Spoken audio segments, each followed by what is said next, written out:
You are listening to A Scary State, and this week we are talking about Arkansas. So, Lauren. Yes, Mackenzie. Let's get scary. Arkansas. I said that to Mom this morning. She was like, "What are you covering?" And I was like, "Arkansas." And she goes, "Arkansas." And I was like, "Yes, that's it." It's Arkansas. Arkansas. Also, I'm going to apologize right now. I am this really lucky person who every time the seasons change, I get a cough. It's my allergies. It's real fun. So if that happens during this episode, I apologize. I will cut them out. But if there's any parts that I wasn't able to cut out. She's really apologizing to her future self when she has to edit this and she's got to take out all Oh, yeah, the that's going to suck too.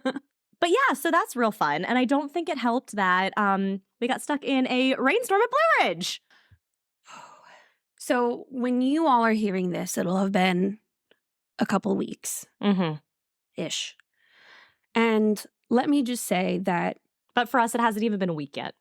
Correct. So we're still traumatized as we wear our Blue Ridge shirts. We record on Thursdays a week ago today.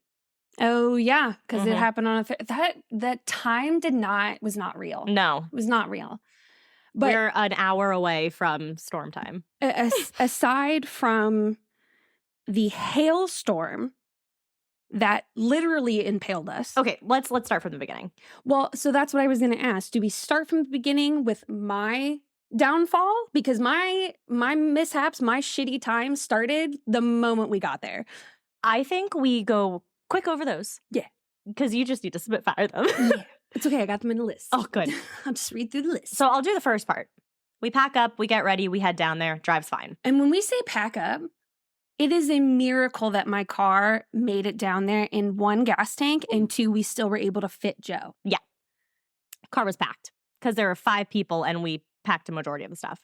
So we get down there, everything's fine. We get in line where the first line starts to get into the venue at 1:15. We didn't get to our campsite until 7:30. Yeah. If that tells you anything about it. It took us longer to. Now, granted, this is where we may differ. I did not mind as much because we're seated in a car and there's AC. Oh, yeah. And we also played 20 questions, which I dominated. Lauren sucks at that game and Joe cheated. I did win once with Tasmanian Devil. Yes, she did. That was her best one. Thank you. Let me just give you an idea of how she started this game. The first thing, we get through 3 questions. It was, is it a person? No. Is it an animal? Yes. Is it a giraffe? Huh. It's her favorite fucking animal. I don't know. I was like, well, I know so much about them. I'll be able to answer all the questions, but I didn't think how easy it would be to guess. Well, and then the next time gets even better. Thinks of something. We get through, maybe we got to like 10 this time. And by question like 7, I'm like, is it me? No, she wouldn't choose that. And then sure enough, Joe was like, is it Kenzie? She was like, yeah. I was like, dude, don't do someone you know. You felt honored. I did. I truly did feel honored, but it just made me chuckle that like that's. And then I thought outside the box. Yeah. Once I did guitar, then you guys started thinking. Yeah. Yeah. But yeah, so I had fun in the car. All right, Mackenzie, let's go over your downfalls. Just immediately. I had to unpack everything all on my own. Thankfully, I got a really easy tent that just pops up. So I don't like bugs. I really, really don't like bugs. And once I got my tent set up, I noticed that like the bugs were wanting to hop on. And so I have this spray that you can spray on tents and camping gear and even clothes for like bugs. And so I go to town, just spraying the absolute motherfucking shit out of my tent. There was like little puddles inside my tent, and I wiped everything like on the floor so that if any bugs stepped into the threshold, it'd be like stepping into lava. Vaporized. And then I hear someone ask, oh yeah, could you do our tents too? I think it was you. Mm-hmm. And I was like, yeah, sure. And I look at it and I'm like, ooh, there's like half a bottle left. Oh my God, you used that much? And I was like, I should have enough for everybody else's. And so I got everybody else's, just not as detailed as mine. And Mackenzie didn't get as detailed as hers because when we were packing up on Friday, we were supposed to leave Monday, by the way, but when we were packing up on Friday to head home, a freaking wolf spider crawls out from under a pile of my clothes in our tent. I screamed. I threw my shoe at Joe. Joe killed it. And then he proceeds to say, you know, that was probably in here all night while we were sleeping in here with us as we were sleeping. And I said, no. We're going to pretend that he just crawled in here, and that's how we're going to do this. Ignorance is bliss. Well, you gave me a hard time because when I sprayed my ceiling, which is mesh, it obviously got the floor wet and you made fun of me. And so I wasn't going to do that for your tent, but I bet if I had and your floor was like my floor, you wouldn't have had a spider. There's no way to know at this point. No, there isn't. And we're definitely not going back. So I'm having a hard time and I'm really trying to be as much of a trooper as I can. I have not stopped sweating, like truly not stopped sweating. Mm-hmm. Start to put together our cute little canopy, what's that called? Common area, when our next door neighbor asks for our help. So I'm like, oh, fine. I thought that we were just going to walk over there, hold it for him. He was going to nail it in, and then we were going to walk away. I did too. I did not realize it would take us 30 minutes. Oh my God, it took so fucking long. At one point I was standing there. I'm like, is he actually doing anything or are we all just holding this tent? Right. And do you want to go to bed now? We'll just keep holding it. And like Lauren's like, well, actually, I think you have to do this. And then, of course, because they're men, it's like, no, I think it's this way. And you're like, okay. Guess who was right, though? Yeah. Mm-hmm. So at one point, you know, God bless my friends who have to walk this fine line of do we just say it quickly or do we say it slowly to try not to freak her out? And Lauren looks at me, she goes, okay, don't move. And I immediately move. Immediately I'm freaking out. I'm like, where is it? Where is it? See this teenage mutant ninja moth fly off of my leg. It was so small. It was huge. It was not. It was like that big. No, it wasn't. It was huge. It was like the size of a penny. No, it was way bigger than that. It was not. Excuse me, a penny is quite large. That's still a big ass bug. Look, the only reason why Albert is still in my apartment is because he's a fruit fly. He's small, and when I wave him, he goes away. I don't do things that jump or crawl. No. And so I didn't have any paper towels with me, so then my face was now sweating again, and I couldn't wipe it on my sleeves because then I just get more wet. And so once they finally believed Lauren, I said, you guys got this, and I walked away. But it's okay because my night didn't end. So people were genuinely concerned for my well-being. There was definitely a moment in time where I just really wanted to go home and everyone was laughing at me. Let's see. When I was doing my nails, I dropped them all onto the ground and I made them very crooked.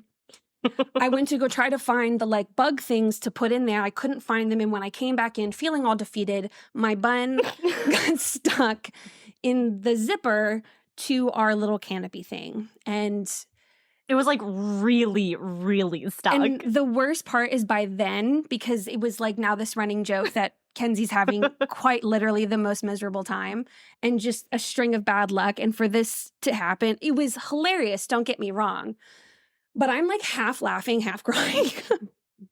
And no one has moved. I got up to help you. Just about to say that. But it still took a solid, like, let's laugh really hard about this first before anyone gets up to help me. Well, because I wouldn't have been able to get up. I was laughing too hard. Exactly. And so I like had to cover my face with my shirt because I'm like, it's going to look like I'm crying. And I'm kind of crying, but I'm mostly laughing. But I'm crying a little bit. So we go to the bathroom before we go to bed. And I'm like, oh, genius, bring the seat cover. Disposable seat cover. I don't want to sit on a porta potty's seat. Mm-hmm. I said, Lauren, do we need to bring toilet paper? No, we don't need to bring toilet paper. It's, you know, they're not going to be out by now. I was like, it's the first night. Okay, cool. We go. I get in there and I easily have the grossest one. Yeah, you definitely had to have. I was trying to put the toilet seat cover down and it immediately got wet. And so I said, well, that's not going to work. And there was no toilet paper. And so I was like, well, I don't want to put anything on the ground because ew, but I don't want to touch anything. So I'm like trying to hover. I kind of pee a little bit. I knock into shit. I hear someone like walking up. They're all out of the bathroom right now. I can hear them. I hear someone walking up, be like, oh, is anyone in here? And I like at that time. This was so funny. Bumped. I don't even know what I did, but I was like, oh no. And he was like, well, someone's definitely in there and they're not having a good time. And that made us all laugh really hard. And I hear them all go, Kenz, you okay? Slam the porta potty door open. I'm like, I want to go home. March back to our tents. I lay awake for hours because I'm trying to give myself a pep talk. There was currently a moth in my tent. And I said, it's just a moth, just an ugly butterfly. You can do it. Oh, wait, let's also not forget the part where I went to go change in my tent and I'm like, let me bring a light with me because I need to be able to see what I'm doing in the dark. And apparently I put on a whole fucking show. It's silhouetted against the tent. And we're like, oh, Mackenzie. Yeah, so that was great. And by the way, when I didn't pee and I still had to pee, I came back to my tent knowing that I was going to have to wake up later and go back to the bathroom because I was already so embarrassed that I didn't want to let anyone of them know that I didn't actually go to the bathroom. You could have told me. I would have understood. Yeah, but we were with other people. True. And so I finally am so exhausted I fall asleep. Fan dies at some point in the evening. Yeah, ours died too. It's hot. Get up like 5:30. Really have to pee. So after weighing my options, I got back up and I went to the bathroom and like actually went to the bathroom and I got a really pretty picture. You did. And I was like, okay, new day. You can do this. No, I couldn't. So it started off great. Wrong. I almost couldn't open my tent. Then I'm sitting in my chair trying to cool off before I get ready, which is useless. And I have my coffee. And I put it in the little cup holder thing, and it was too low for me to hold on the side, so I picked it up by the top. And it was sweating because it's cold and it's hot. And I dropped it on myself. All over myself. In fact, I sat there and didn't move. And I haphazardly cleaned up, finished the minuscule amount of coffee I had left. Texted my mom. I said, I'm alive. I'm not thriving, but I am alive. And I will say, once we got into the festival after the ditch, because there was a ravine we had to cross over to make our mile walk to the venue 20 minutes shorter. Oh yeah, it was worth it was the only route we could take. I think what kind of threw me was the fact that right before we left, one of our friends goes, so who do you think is going to fall first and hurt themselves? And everyone just kind of looks at her and then looks at me and are like, have you not seen her these last 24 hours? And as soon as we got to that ravine, I looked down and I go, this is not going to be good. Not going to be good. We made it. It was fine. Inside, we had a good time. Great time. Great time. We met a really cool girl named Katie. We did. Shout out Katie. We met a new friend. She was lovely. We hung out in some shade. We did listen to some music. And at one point, we were laying there, and I felt a raindrop. And it was hot at this point, like hot. It was hot. And so, you know the scene in Holes? When it's at the end of the movie. It starts to rain. That's what Summer and I kept talking about. Oh my gosh. She's like, it's like the end of Holes. I said, yes. Yep. And even when I was telling Ben this story, he's like at the end of Holes. I said, exactly. Yes. Yeah. So it starts raining and all of us, everyone at the festival stands up, excited, hands up to the air, thanking the weather gods that we are getting rain. And we are so happy because it feels so good. Yes. And then it starts raining like really hard. Really fucking and so hard. We're like, oh shit, when I say we all, I'm now including the entire venue. All of the people at the venue, all thousands of thousands of our ran friends. underneath the only trees that were available. Huddled together, actually kind of chilly at this point, but like kind of happy that we're chilly because we've been so hot. Not like on the verge of getting like uncomfortably cold. Yes. And then it stops and we're like, oh. And it stopped right at, a band we wanted to see was going to play at 6:55. It stops raining at 6:50. And we're like, oh my God. So we run over to the rainbow. There's a rainbow. We're all happy. We run over to the stage. And then we see these big red signs next to the stage saying that there's an evacuation. Well, and the thing is I was like, is that for what just happened? That's what I was wondering too. We were all confused. We're like, well, we'll go back. We'll check on things. And then if everything's fine, then we'll come back into the venue. This is where I really want to die. This is where we all die. But before that happened, I'm walking down the hill that I dominated walking up. And if you have ever been to Blue Ridge, we're talking about Hay Hill. They took Hay Hill out of the venue, but if you were a camper, you still had to take that route to get into the venue. Well, lucky duck for me, because I've been walking up hills this summer. I've been doing the hills and I was... But she's been walking up the hills. She has not been walking down the hills. I have, but they weren't fucking muddy. So what happened, Mackenzie? I always am the first one ahead of the crowd because I hate walking in crowds. So I started to weave like I do. And I was like, I'll stop for all my friends at the bottom of the hill. And I'm literally an inch from the bottom. One more step and I would be at the bottom of this hill. But there's a little puddle. I said, don't step in the puddle, step over the puddle. I would have been much happier with just a foot that was... One wet foot. One wet foot. Well, it would have just been a more wet foot than the other foot because the other foot was already wet. Yeah. And so as soon as I stepped, my foot said nope and shoop, and I'm in the air and I'm like, you have got to be fucking kidding me. And I didn't see it. And I was so mad. I land on my back and I don't move again, which I realize in hindsight made people concerned. Yeah. But I was more so just depressed. You just see someone go down. Oh my God. Remind me after to show you that one video. There's this one lady. She's walking and she trips and she falls and she just lays there and she goes, just take me now. Okay, so when people were running over, like, are you okay? I was like, please leave me here to die. Like, our two friends come running over, pick me up. I see all the security running towards me. And I was like, I'm fine. Lauren comes trapezing down. Well, it's this point where I'm with Joe behind her and I look at her back and I'm like, oh my God, she's covered in She mud. asks the stupidest fucking Well, question. I look at Joe, I said, oh my God, do you think she fell? Well, you asked it loud enough for me to hear because I remember my response being, no, Lauren, I laid in the mud and made mud angels. And then she was like, damn, I'm so mad that I missed it. And I said, I'm sorry. I'll do it again. And then that sent me into hysterics. I, at no point even said, could it get any worse? I didn't even utter that. I didn't even think it. You did not. It just kept getting worse. I took a really cute picture of you, though. That one with your back covered in mud and you doing the peace sign, that's a cute one. Mm-hmm. You're welcome. Mm-hmm. So we're getting close to the getting close to our tent. Mind you, We're so close. we're a mile away from our tent at the venue. But So we had just walked into the campsite. Yeah, so we're in the campsite. All of a sudden, the sky Oh my God. opens up. Like torrential downpour, wind sideways. We see this huge tree up ahead. People are already lining up behind the tree. So we run over to the tree to hide behind the line as well. Which we both agree that had it not been like pouring down rain, it would have been very funny to see. Oh, it would have been hysterical. Because it was just like this one singular tree and a line of people behind it. So we did the smart thing. Instead of getting in the back of the line, we got to the side of the line Right. and we're sheltered by the people because of the sideways rain. Right.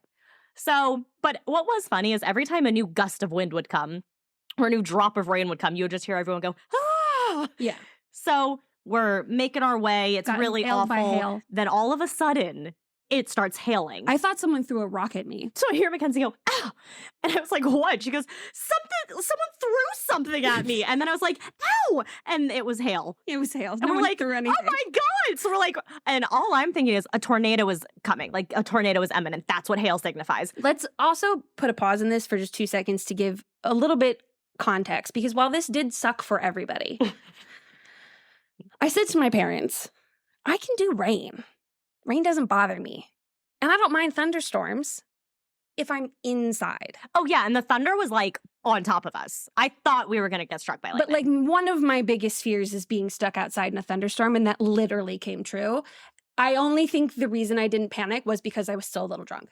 Like the fact that I somehow managed to get all the way back to my car and not have a full-blown panic attack, a miracle. Thank you, alcohol. Yeah. But so before we got back to the car, we still had the ravine. I'm sorry. We're going to also put a pin in this one. I thought, no way would they have us go back through that because now it's going to be a muddy, scary hole. We didn't know the way to get back without going that way. It's the same way we came in. That was the most confusing way we ever came. And that would have taken us 30 more minutes in the rain, and I was not about to do that. I was okay with that, given from the fact that by the time we got back to our campsite and in the car, it stopped raining 5 minutes later. Well, anywho, so we're like, we're going to do this ravine. Joe steps down. He gets halfway down, slips, completely wipes out. So he's like, all right, come on, Lauren. I said, okay. I had gotten 2 steps down by myself holding onto branches. Then he goes, give me your hand. And I said, oh, this is not going to end well because I have branches over here I can hold on to. Grab his hand, wipe out. He falls on top of me. We get out. Mackenzie comes, wipes out. Jared and Summer, our 2 other friends, Made it up and down. You know what I also noticed too is when the three of us were trying to climb out of the hole, they were long fucking gone. I'm like, thanks guys for your help. Appreciate it. So we get back to the camp and everything is destroyed. Sopping wet. Soaked. Mackenzie has a huge puddle in her tent. Jared and Summer's tent's a little wet. Joe and I's got a little wet, but not too bad. Oh, because I was like, let me leave this little flap open to get a little cross breeze going because it's going to be so hot today. And someone, I think it was Joe, after the first like rain, he was like, wow, I'm really glad that like our tents are closed. I said, ha ha ha. Speak for your fucking self. But so we get back to our site. Our canopy's broken. Our food is soaking Anything wet. that we had underneath the canopy is done. So long story short, because we've already been talking for like 25 minutes. Yeah. We ended up having to leave Friday morning because we... Oh, whoa. Hold on. We gotta give a little bit of more context. Okay. We decide that in the morning, we'll figure out what we want to do. Right. Because we were hearing rumors of more storms. We didn't know what was going to happen. We looked up the weather. It was showing more storms. We couldn't afford to go get a hotel. And so we start packing up our shit. We kind of have a half plan of like, well, maybe we'll pack everything up and see if there's a closer campsite because we knew people had left. Mm-hmm. And as we're trying to pack things up, I'm trying to get my trunk open. Oh, right. And I can't. And I don't know why. And I'm like, oh, okay, maybe something's in the back. Like, let me crawl into your car, figure it out. No. And so I'm like, oh, I'll just lock it and unlock it. You know, turn it on, turn it back off. Uh-huh. Didn't even do that. I was like, oh, fuck. Put the key in the ignition, turn it. It doesn't even click. Mm-hmm. There's no lights that flash. This car is DOA, dead on arrival. There is no life in it. And life's DOA. That's what it is? Yes. What? Oh, Kenzie, what did you think they said? DOA? I don't know. So Joe and I will be really annoying. We'll go, love life's dead on arrival. Huh. Oh, that would make sense. Yeah. Mm-hmm. It's a good thing you're pretty. Yeah, it's really all I have going for me at this point. And so my car was dead. And sweet Joseph, I think you might have gone to the bathroom. I don't know where you went, but he was like, okay, guys, do you really want to stay? Like, I want to do this because I know Lauren's been so excited about this. And so, like, I'm really willing to do whatever she wants to do because she has not, like, this is something she's really been looking forward to, and I want to try to make it work. I was definitely in the bathroom at this point. Yeah. Sweetest thing in the entire fucking world. Truly, like, even at one point when we were coming back, he kept saying to me, he's like, we got to stay positive for Lauren. We have to stay positive. And he kept trying to be positive. And I looked at Lauren and go, I swear to God, if he says one more positive thing, I'm going to fucking punch him in the face. We were not in the mood.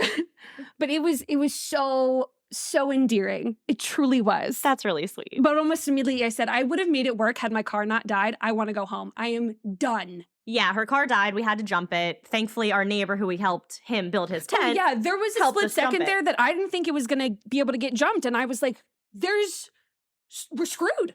Yeah. Because there's no getting back to where we were. People were already getting stuck. There's no calling 911 or any emergency. Service. There was no service. Yeah. The camp officials weren't coming to check on anyone. Nope. But so we made the heartbreaking decision to leave. Which ended up working out. Being the best decision we could have made. Right. But so we leave. As we're trying to leave, though, the road is mud. Nothing but mud. Like 6 inches of mud. Joe had to push out 2 cars because they were stuck, because if they weren't moved, we couldn't get out. Right. We were like, there was one car blocking us on either side. Yeah. So it's not like we could go a different way. Right. So we finally, Joe pushes them. We get in the car. Mackenzie and Jared were incredible drivers. Thank you. Got us out of this venue. I was very scared. We went 20 different ways because all of the staff were pissed. Oh, yeah, so they weren't telling us the right directions. And we couldn't go back out the way we came. Mm-mm. So we really had no idea where we were going. Right. We were just driving. Yeah. So we get out. And people were walking in our way, which we were already in a bad mood, and it made it worse. And so eventually the festival went on Friday night, even though they did turn away a lot of people. They turned away a lot of people, and I thought I also saw something where, like, things were on pause for a little bit. They were, yeah. Yeah. And then Saturday, I think they had maybe 3 bands play in the morning. No, I don't think. Nothing at all. I'm pretty sure Saturday was when, like, they gave out that warning of, like, we're going to wait to open. And then... Well, then they must have done the warning because then at 5 p.m. on Saturday, they also canceled for Sunday. Yeah. So the entire festival... Yeah. And based on what people had said, though, like, it was just raining. Like, it wasn't like what it was... On Thursday. And I think, I know our biggest point and a lot of other people's too is, you know, there were other things that we were told were going to be fixed that weren't, which in and of itself is an issue. But at least from our perspective, there was no acknowledgement of Thursday. Right. Thursday truly popped out of fucking nowhere. It did. And it's not the venue's fault that it happened. But it's their responsibility to address it and make it better. When you have this evacuation plan and literally... When you don't have an evacuation plan. Right. And all it says is to evacuate is what I mean. Right. And we're literally, you can see everyone looking around at each other. Where the fuck are we supposed to go? Especially as campers. It's like, okay, we'll go back to our tent. And it's like, seek shelter. I'm like, we don't fucking have a shelter. Most of us can't even fit in our cars because our cars are packed with shit. Right. And it was like, that part was definitely frustrating that there was no emergency plan in place. Right.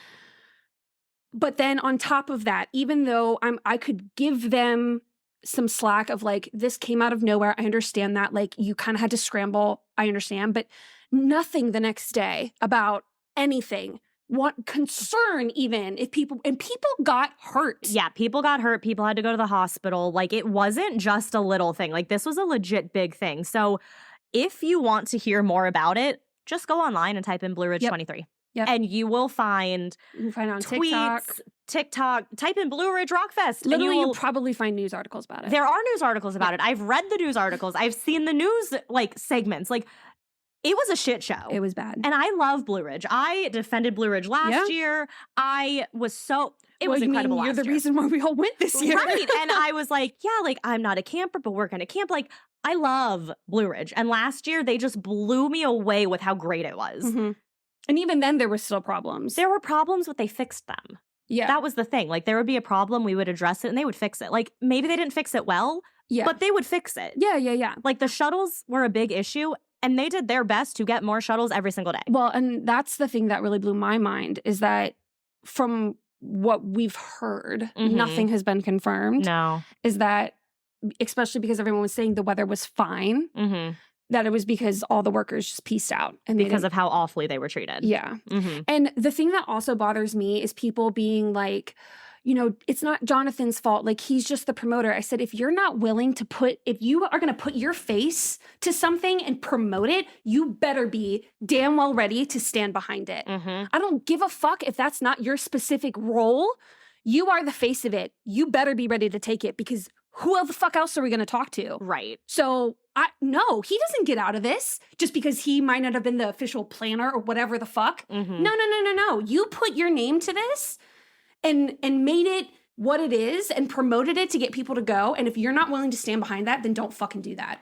Right. So we still haven't heard anything about refunds. We haven't heard any updates. Some people are saying they're still waiting for refunds from Blue Ridge 2021. There's lawsuits. Yeah. It's bad. So, but yeah, so if you want more information, go on any internet. Lesson learned. The universe said, no, you belong inside. So we're going to RV next year. Yeah. Not at Blue Ridge. We're going to find another one and we're going to RV there. And I truly once in a lifetime experience, solely because we will never let it happen again. But all my friends who I keep telling these stories to, they're like, wow. And like, you really tried to be like a outdoor camping person. You did. I was like, I put my whole ass effort into it. And the universe said, go back inside. I'm not naturey, I'm outdoorsy. I don't think you're either. Outsidey, not outdoorsy. Okay, outsidey. That's much better. Outsidey and a screened-in porchy. Yeah, because like I was like, you know, oh, you're not a nature girl. I said, I love nature. I like being outside. I love being outside. When I can go back inside. When I can go back inside. They need to bring back Warped Tour because I'm telling you, there was nothing so glorious as to spending all day outside in the heat, bebopping around to all these different bands, and it was so great, and you got to paint yourself if you wanted to, and then you got to go home. Yeah. And shower and go to sleep in your own bed. It was one day. It's perfect. Back Warped Tour. But bring back a 3-day Warped Tour. I don't know. I feel like you can camp on site or park on site. You can park on site. At Warped Tour. Well, yeah. Yeah. But it was one day. No, I know, but it should be more than one day. But they always had so many people. We know more now. Yeah. Okay, we need to get into the episode. We've been talking for over 30 minutes. Well, I mean, we went through a traumatic event. We did. Gonna have to share it. Obviously. If people didn't want to hear about it, they probably hopefully just skipped over it. And if you did skip over it, welcome back. All right, so tell me about Arkansas. All right, Arkansas. The crater of Diamond State Park is the only open diamond mine, so anything you find, you keep. Oh. So we should go. What? When you said opened diamond mine, I didn't know you meant open to the public. So when it was just like open, I was like, are the other ones closed? Can you not access them easily? Yeah, it's the only one where like... I'm like thinking it's just like a giant hole with diamonds. Yeah, no, like you're allowed to go. Like you don't need equipment, you don't need license, permit, you can just go. 3 of the nation's largest diamonds were actually from Arkansas. They also had the first Walmart and it opened in Rogers. Okay. Weird stat, females marry when they are between 45 and 54. Like that's the average marriage age. Whereas males mostly marry when they are over 65. Isn't that wild? That's weird. Yeah. Yeah. So this is really sad, but also really sweet. Back during the height of the AIDS pandemic, a lone woman single-handedly buried and held funerals for more than 40 gay men whose families wouldn't claim them. Oh. I know. The Ozark National Forest covers more than 1 million acres. Joe and I went ziplining in the forest when we were in Arkansas. There's a TV show, right? Yeah, called Ozarks. Mm-hmm. One of the most haunted hotels in the nation is the Crescent Hotel, which Joe and I drove by while in Arkansas. Was that in like a movie or something? It might have been. Mom talked about it last year too. Maybe that's what it is. But yeah, we drove by and we were about to do a ghost tour there.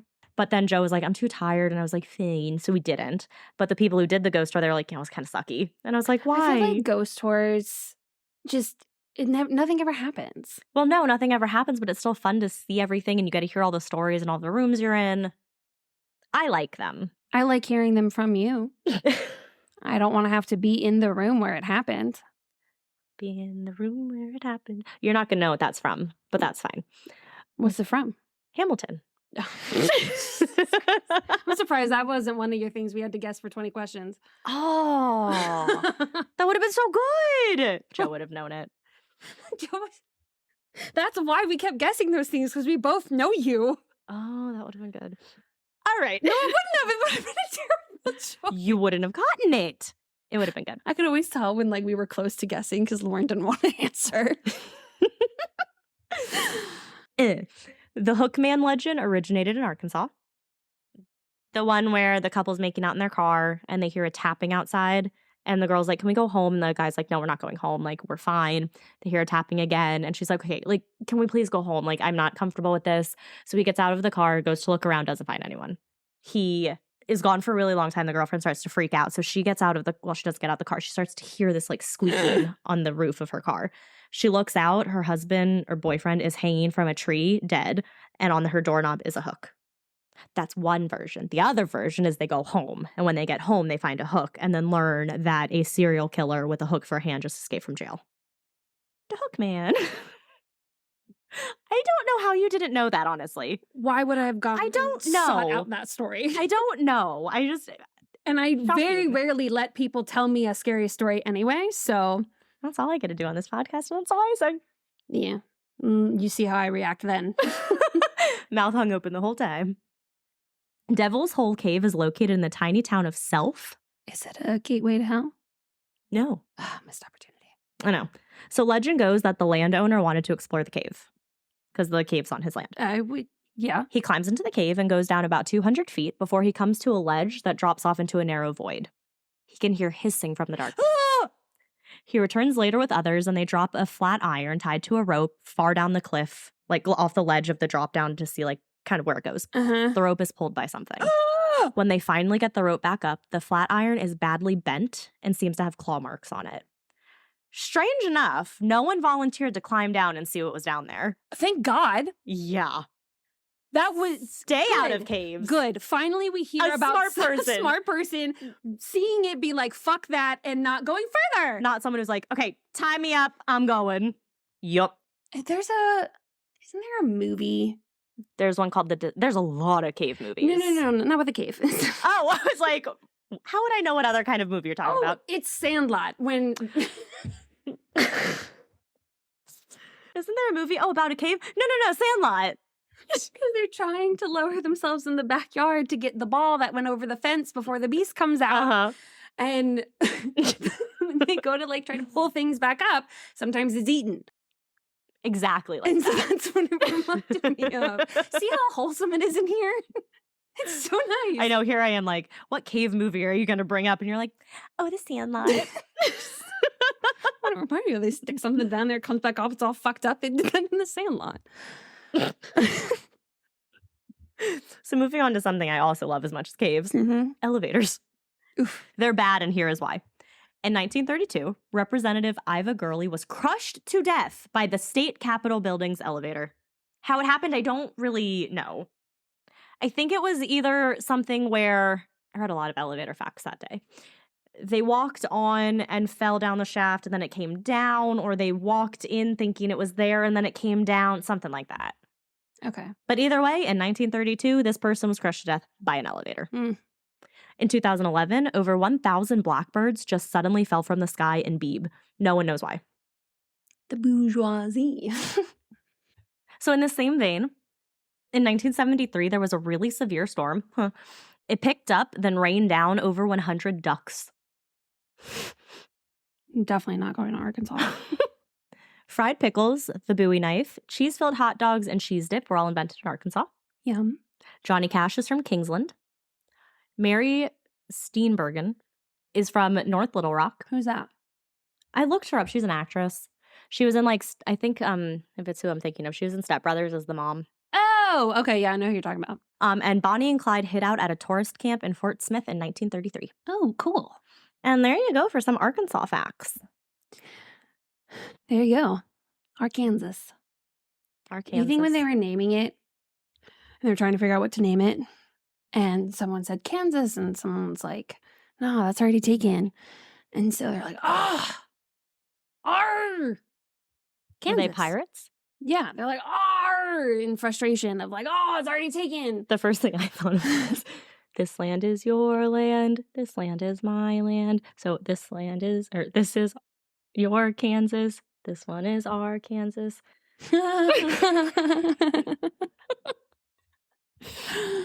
So stupid. Okay. It's okay.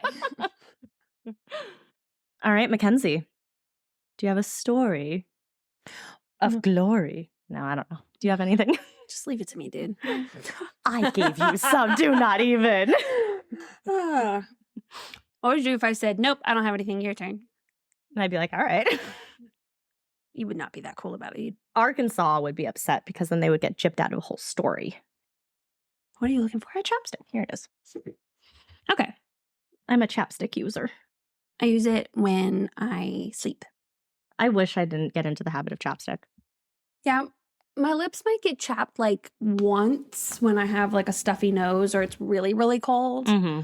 But for the most part, I just use it when I sleep, and I don't use chapstick because it doesn't do anything. I use like the Carmax, which is like Vaseline. Oh, see, I don't like that stuff. Oh, it lasts the whole night. And so I don't have cracked lips when I wake up because I'm a mouth breather. Oh, I am too. Which, do you know how terrifying it is to be a mouth breather when you're camping and you're afraid bugs are in your tent? Yep. Oh, trust me, I know. I am right there with you. Okay. It's all alone. No one here beside me, but you gotta have friends. All right, what's your story? Arkansas Tech University is not your typical public university because more than just students, faculty, and staff roam the various buildings and halls of the campus. There are a number of buildings that have had reports of spirits and the paranormal.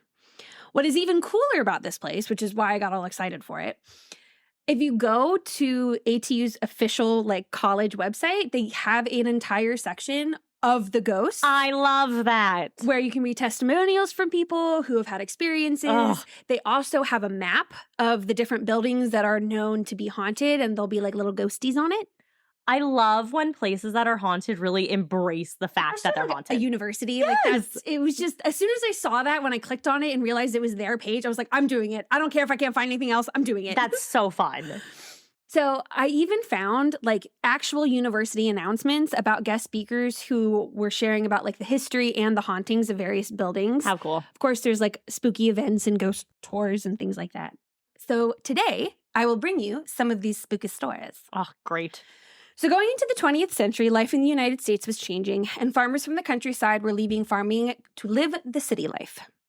Citizens of Arkansas were afraid that the agricultural way of life, or the rural way of life, would be lost and it would have a negative impact on the United States as a whole. This started the country way of life movement. Oh. And the state passed an act that would create 4 agricultural schools, one located in each of the 4 districts in the state: Jonesboro, Russellville, Magnolia, and Monticello. Near us, isn't Tech technically an agricultural school? I think so. Okay. Because at one point it is Arkansas Polytech Oh, University, and then they changed it to Arkansas Tech. interesting. I think Virginia Tech is still the full name Mm-hmm. is Virginia Polytechnical Institute of blah, blah, blah, blah, or something like that. Okay. It's too many words. The colleges were considered secondary schools, or what we would consider high school today. And Arkansas Tech University is located in Russellville, and it was opened in 1910, and that's the one we'll be talking about today. So the purpose of the school was to offer secondary education in agricultural and technical subjects. By 1922, the school had added college courses and was serving students that were from high school freshmen all the way up to college seniors. Wow. The school's name changed to Arkansas Polytech College in 1925 and became a 2-year junior college in 1927. By the end of the 1930 school year, the school stopped offering high school classes altogether, so it was just a college. Okay. The school became Arkansas Tech University in 1976 and is considered the 3rd largest institution for higher learning in the state. Oh, wow.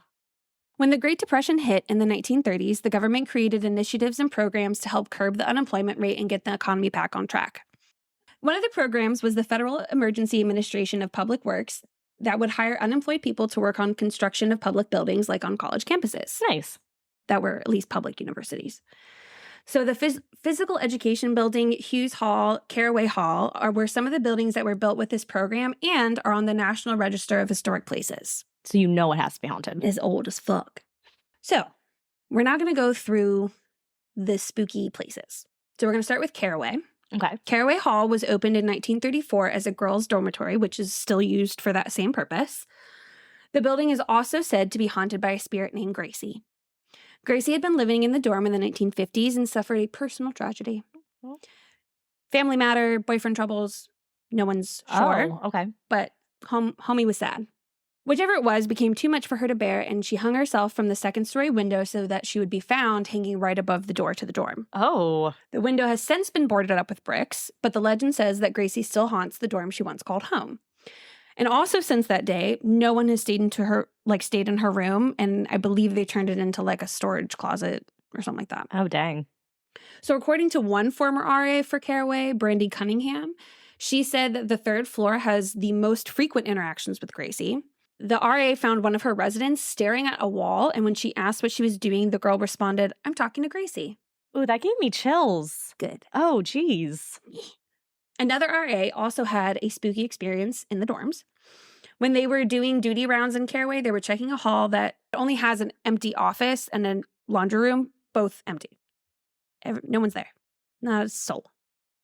As they were leaving, they heard a door open and a voice say, "Is that Maggie?" And then they ran because as far as they knew, no one was in there. Ew. So Megan was a recent resident of Caraway, and she shared her experiences on hauntedplaces.org. Yes.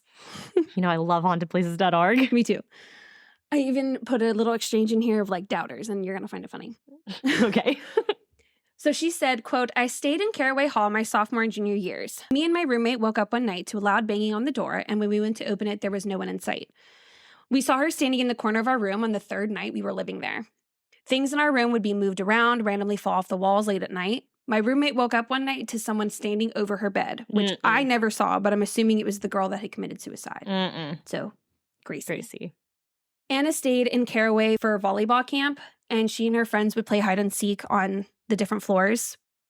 Couldn't be me. And they would hear knocks coming from other rooms, but of course, when they went to go check, nobody was there. I don't like the knocking thing. And I just, I would never go look. No. There was a lot of noises in Muse that I thought that there was someone above us because there was this constant loud banging and it was pissing me off. But when I went to go try to like knock on their door, nobody answered. Are you sure no one was there ever? Or are you saying like no one was there that day? I went right after it happened. And so Ugh. nobody answered, but the noise had still happened because I went right afterwards. Ew. I didn't like wait later or whatever. Mm-hmm. So Kay shared her experience when she lived in the dorms in 2002. My friend and I were at Caraway the first semester at ATU in 2002. We held seances in the attic / bonus room area. Good. Which I was like, wow. Go ahead. Nothing overtly creepy, but the building is old and the bricked up window was a source of speculation. We knew a girl had committed suicide many years before. This part's kind of funny. I did experience a truck driver come into a dorm over the holiday when most were gone and stand in my neighbor's doorway across the hall. I asked what he was doing and he just left. He was a real person and thankfully nothing untoward happened. He was a real person, don't worry. He's real. The campus police thought he may have popped open the door at the side of the building as all of the doors were locked. Gross. Yeah. That's like almost even more scary. Right, that's what I said. I was like, honestly, I would rather it have been a ghost. Yeah. Some have said that they can hear her walking the halls at night, noises in the attic, footsteps on the stairs, whispers in the hallways. Obviously, some have even seen her. She apparently also gives male visitors disapproving looks. That's what I said when I heard that. So now we're going to go to Tucker Coliseum. In the mid-1970s, the university built and named their new basketball coliseum Tucker Coliseum after the original Wonder Boy, John Tucker. Coliseum makes it sound so like fancy. Yeah. Mm-hmm. But stadium. Yeah. Yeah. I guess because if you think about how basketball stadiums are built and how like you have the thing in the center and then the seats go up like that. And then there's it's like the Roman Colosseum. Like it's one in Rome. Yeah. Aren't all stadiums like that? Well, right. But so when it's called a Colosseum, like that's because it's Okay. how it's built. I understand that it's from Rome. I just think it's weird calling it a Colosseum. Yeah. Yeah. I guess. Anyway, so John Tucker. Must I? No. But he did at some point. He was a football star for the school in the 1920s and went on to become a coach at Tech, and his portrait is housed in the trophy case in the main entrance, which I thought was weird because I was like, but it's for basketball, so why is a football coach? I don't know. But men. Yeah. Exactly. Yeah. So I don't know if he specifically haunts it, but there is one specific person that most people believe is the ghost that haunts the basketball court. See, that sounds too small. No? Basketball court? Well, yeah. Because we're in just a court, you know? Stadium doesn't fit with basketball. I feel like that's football. So it has to be Coliseum, a basketball Coliseum? Well, what else would we call it? I don't know. What do they call it like when the basketball people play here? Arena. Arena. Because I was trying to think like Capital One Arena. There we go. That's Yeah. that. Okay. Yeah. I'm not going to call it that because it's called Coliseum, but Coliseum's much cooler. Yeah. Yeah. But anyway, the ghost that is believed to haunt the Coliseum is basketball star James Paul Lovelady. Lovelady was born in Dover, Arkansas in 1939. He was a basketball star at an early age and was considered the best in the state by the time he was a senior in high school. At the time, he was considered exceptionally tall at 6'5", which when I was listening to the history and the person was like, yeah, he was like considered really, really tall for the time. Like he was abnormal. Oh. And I'm like, well, 6'5" is fucking tall. Yeah, just Like, in general. it's not short at all. But then I'm thinking, I'm like, is that short for a basketball player these days? I mean, I guess there's some people who are like 6'7". Yeah. I don't know. Anyway, just my train of thought. So he went on to play for the Arkansas Tech basketball team, the Wonder Boys, hence why the original Wonder Boy. Oh, okay. Yeah. Comes Makes full sense. circle. In the late 1950s, early 60s, by his senior year, everyone knew that JP was going to go pro. Unfortunately, his career was cut short by a horrific car accident. Oh, no. A newspaper from the time reported, quote, Arkansas Tech basketball star J.P. Lovelady was critically injured when an automobile left the highway and crashed into a tree near here early Sunday morning. The top of the car was smashed down to the front seat, and Lovelady had to be cut free from the wreckage. Oh. Doctors had been hopeful that he would make a recovery despite his basketball career being over. Oh. In the picture, like, have you ever seen the picture of James Dean's car? No. Oh, yes. Okay. That's like what this looked like, is like it was smushed Mm. in. Mm-hmm. I see. Not quite as like, because his car was bigger, obviously, than James Dean. Right. But it's essentially like, when I saw the picture, that's what it reminded me of. Oh my God, why is my nose so itchy? Are you lying? Isn't that a thing? Your nose is itchy if you're lying. I don't know. I think it's Roy fur on my nose. I don't know. I don't know what I would lie about because I got this from the internet. Sadly, he took a turn for the worst. And an article from the time reported, quote, J.P. Lovelady, 22, Arkansas Tech basketball star, who was injured in a car accident February 11th, died yesterday of blood clot in St. Mary's Hospital. No. Lovelady, who had suffered chest and shoulder injuries when his car ran into a tree near here, had been progressing well and was sitting up. Oh. So I thought it was like, he really took a turn. 'Cause Yeah. people really thought that he was not going to be fine in the sense come away unharmed, but fine in the Right. sense that Like very live. least he was going to live. Mm-hmm. But no, he did not. Oh, it's probably from all the sitting that caused the blood clot. Yeah, I was thinking that too. Oh, that's so sad. The entire community was devastated by the loss. Over 800 people showed up to his funeral in his Damn. hometown of Dover, which is more than the entire population of the town. Wow. Yeah. Aw. So even though JP died before the Coliseum was built, it is believed that his spirit is the one that haunts the halls. That makes sense. Lauren is going pee, and I just got a reminder on my phone. So she'll have to keep this in, and she won't know that it's happening. But we have another follower who has also been liking a lot of our posts, and I can't remember if I gave her a shout out last time. Her name is Debbie. And so I guess Lauren can take this out if I did. I left you a nice little note. Oh. All right. Sam Strassner worked in the sports information office, and he explained an experience involving the trophy case that houses the university's athletic honors and the weird, creepy portrait of the other guy. Strassner explained that he saw the men's tennis trophy from the mid-'80s had been neatly disassembled piece by piece, and all the pieces were stacked around the base. According to Strassner, there are only 2 or 3 people that have a key, and there's really no reason for anyone to do such a thing. Right. Why would anyone do that? Right. So, who knows? People say that JP's ghost likes to play basketball on the court after games, and he will even cause distractions for the players during games. Oh my gosh. And a coach has said that they heard sounds coming from the stands, even though they were the only ones on the court. Yeah, I don't like that. So, our last hall that we're going to talk about, which you'll get a kick out of the name, Witherspoon Hall. She's not with her knife and she's not with her fork. Witherspoon. So this hall houses the history, music, and English departments for the university. And Gene Witherspoon took over the band program in the 1950s. He introduced the yearly band camp, created the Arkansas Tech Brass Choir, and added the flag line to the marching band. One time at band camp. Oh, we get into that. Oh, God. He died unexpectedly in 1979. This is insane. Whose nose itches like this? What does that mean? Are you looking up what does it mean when your nose itches? Oh, these are boring. Okay. In Texas, it means company is coming, but an itching nose in other parts of the country might mean you're going to get into a fight. I hope not. Quote, my nose itches. Someone's coming with a hole in his britches. All of those are very unhelpful. And spiritually, it is a passage for the spirit and to the heart. What? The nose is therefore a significant element of relation, of contact, and of expression.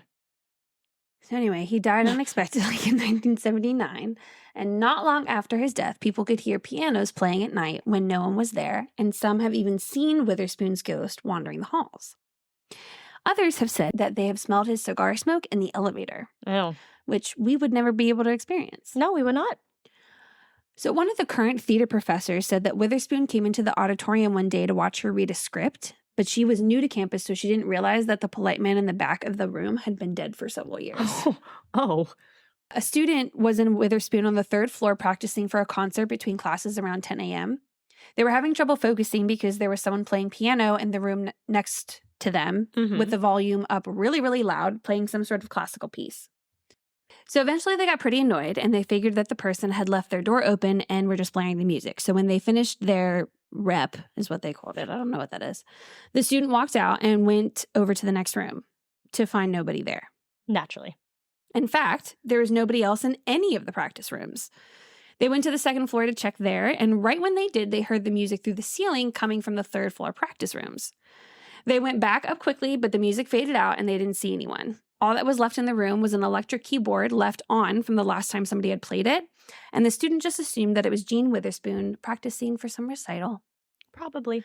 Another student shared, quote, "I literally heard music playing in Witherspoon while I was in my room in Payne Hall. It was during a football game when nobody should have been in there." That was on the website. Oh. From KM on hauntedplaces.org, she said, "My mother works in Witherspoon. When she first arrived, she would stay late hours until about 8 to finish up work. And she says she's heard the piano before. Now she leaves with the rest of her office at 5. Oh, yeah. I don't know, S.R. Reed or Shreed, I don't know. Mm. They commented in 2018, and they said, "At Tech currently, about a year ago, I was going to a student event in the Witherspoon Theater and was standing behind a few staff members who were also waiting to get in. One of them said that they had to apologize to the 2 other staff members that morning because she had made fun of them for believing the office was haunted. Apparently, Jean likes to make coffee for the staff, but this woman hadn't believed it to be true until she was the first person in the building that morning and a fresh pot of coffee was already made." Oh, would you drink the coffee? No. She hunted down the janitorial staff, and they said that they hadn't been in the building since 9 p.m. the night before, and the coffee pot had been empty when they left. No one else was in the office suite or the offices on the 2nd or 3rd floor because she had come in about 45 minutes early that morning. I've also heard that only a very small handful of staff members will be in the building alone. Many of them use a buddy type system. Well, yeah, I would. Yeah, I wouldn't even be going in there at all. You could have 10 buddies. Still wouldn't go. Sydney E. said in 2017, "I went here for band camp." We're going to get into band camp. So one time at band camp, on her way to rehearsal, she heard her piano playing from a room down the hall. She says, "When I got closer to the room and went in, no one was there. I was pretty creeped out since I heard about the ghosts on the way there. And after that, I was too scared to sleep. It was fun, but unsettling." Jackson J. shares his band camp experience. So one time at his band camp, last summer, we were waiting for the director one day on the 3rd floor in Witherspoon Hall. We started to hear a piano playing. When we found the door, it was locked and the lights were off on the inside. But the next day we heard it again. The door was open this time, but the lights were still off. Every time someone walked in the room, it went silent. Ew. We went back to the room and someone started shouting, "Jean Witherspoon," who's obviously, yeah. I assumed, yes. Suddenly the door swung open and the music fell off the stands and the room went cold. Ew. Yeah. So Crystal went to ATU for band camp from 1999 to 2004. During the summer, Witherspoon Hall is where all the band practices are. She shared, quote, "I got in trouble and had to clean up in Witherspoon Hall after dinner, and there were only 5 of us, not including a camp helper, so it was an easy cleanup because of so many people. Well, towards the end, the helper wanted to show us around the building. I didn't want to, but the others convinced me. He showed us the theater in the building, and we all went up to the sound booth to get a good look. I was looking at the stage, and I saw a girl or woman standing there. I froze. The other girl with me saw her too, and she asked the helper if we were interrupting rehearsal. He said something along the lines of that there were no rehearsals during band camp week. So she asked, well, then who's that?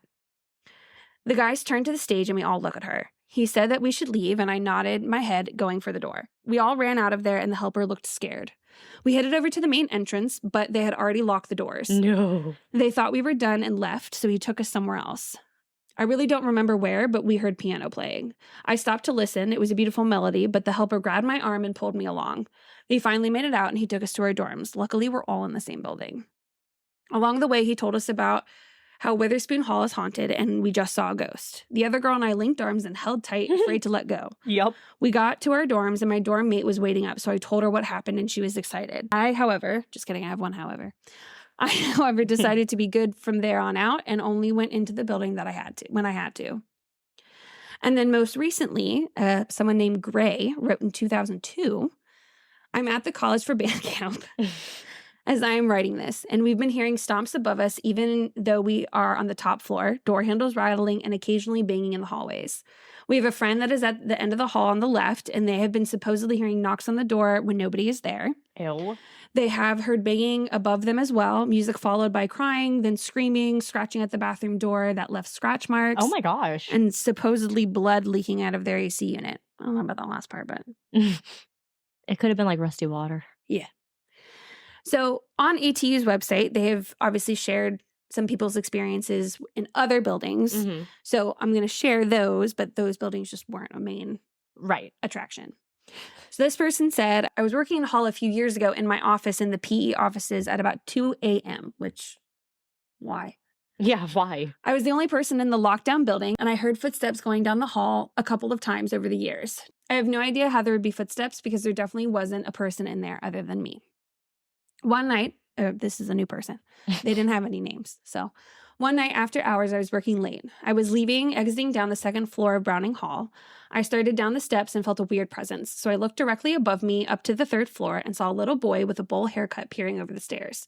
He immediately jumped back when I saw him. Knowing there was no one else in the building, I left very quickly.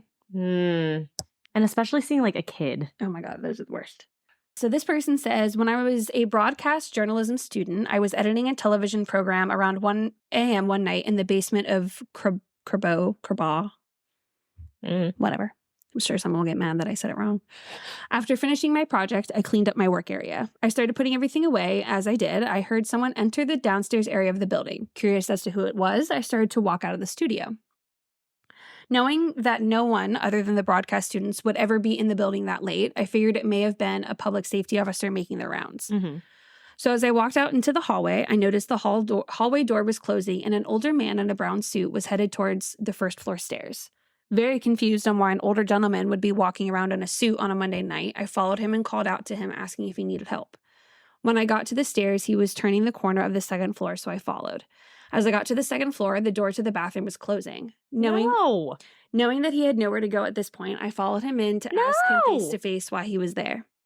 When I got into the bathroom, all the stalls were open, the window was shut, and I walked by each stall peering in to see where this older gentleman was. Not a single sound, not a single person was in there. No one but me and the ghost of the man in the brown suit. First thing, ma'am. Say this was a real person. Mm-hmm. Why would you follow him at 1 a.m? That's probably terrifying. I don't know if it was a boy or a girl. Why would you follow, just regardless, why would you follow this person because at 1 or 2 a.m? I've come to learn that men don't think about their safety the same way that we do. And then also, like, first off, that's going to freak out the person if they're real. Second off, that's how any murder starts. I know. You know, it's like the murderer lured you into their murder space. We've all at least seen one scary movie at some point, and you know damn Have well. we all? Yeah. Well, what I consider scary. And we all know, just had the person not gone inside or whatever, they would have been fine. Right. Or you ran to the door, not to the stairs, you know.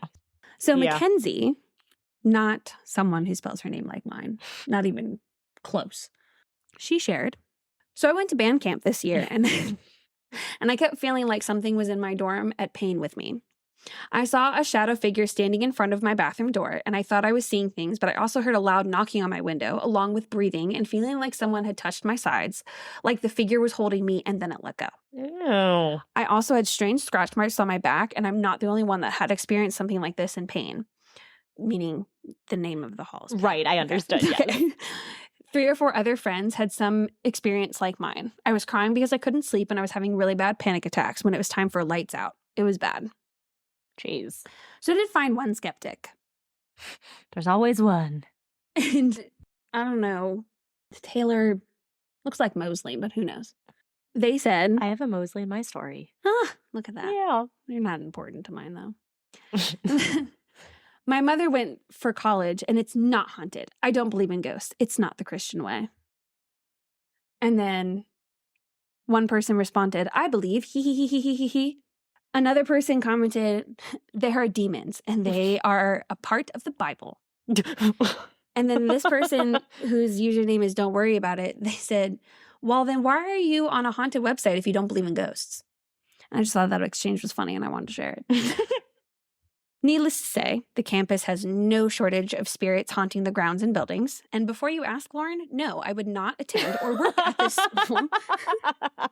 And if I went there not knowing and found out later, I would promptly drop out.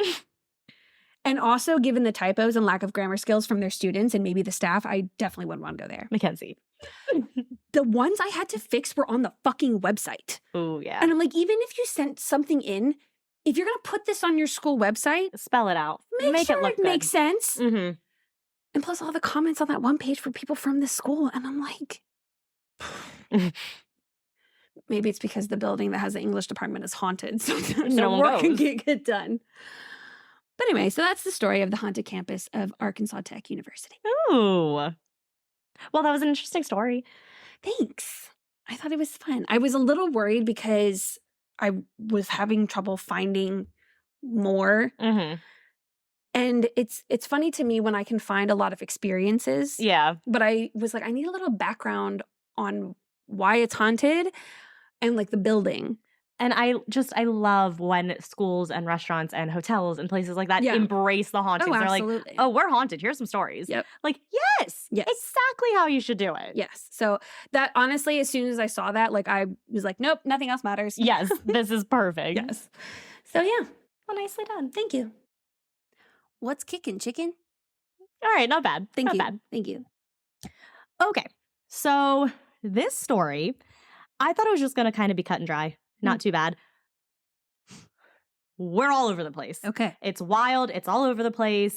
And with how we format our show, there's no way I'm covering everything. Right. I know there are things I'm missing. I know there are things I'm not going to get to. Okay. I am sorry. Yeah. People. And a lot of the information I got from this one lady named Beth Brickle, who I will mention later, we'll get to her. But I didn't want to take everything from her. Oh, yeah. I get that. Because she put a lot of work into this. And I obviously will talk about her a lot.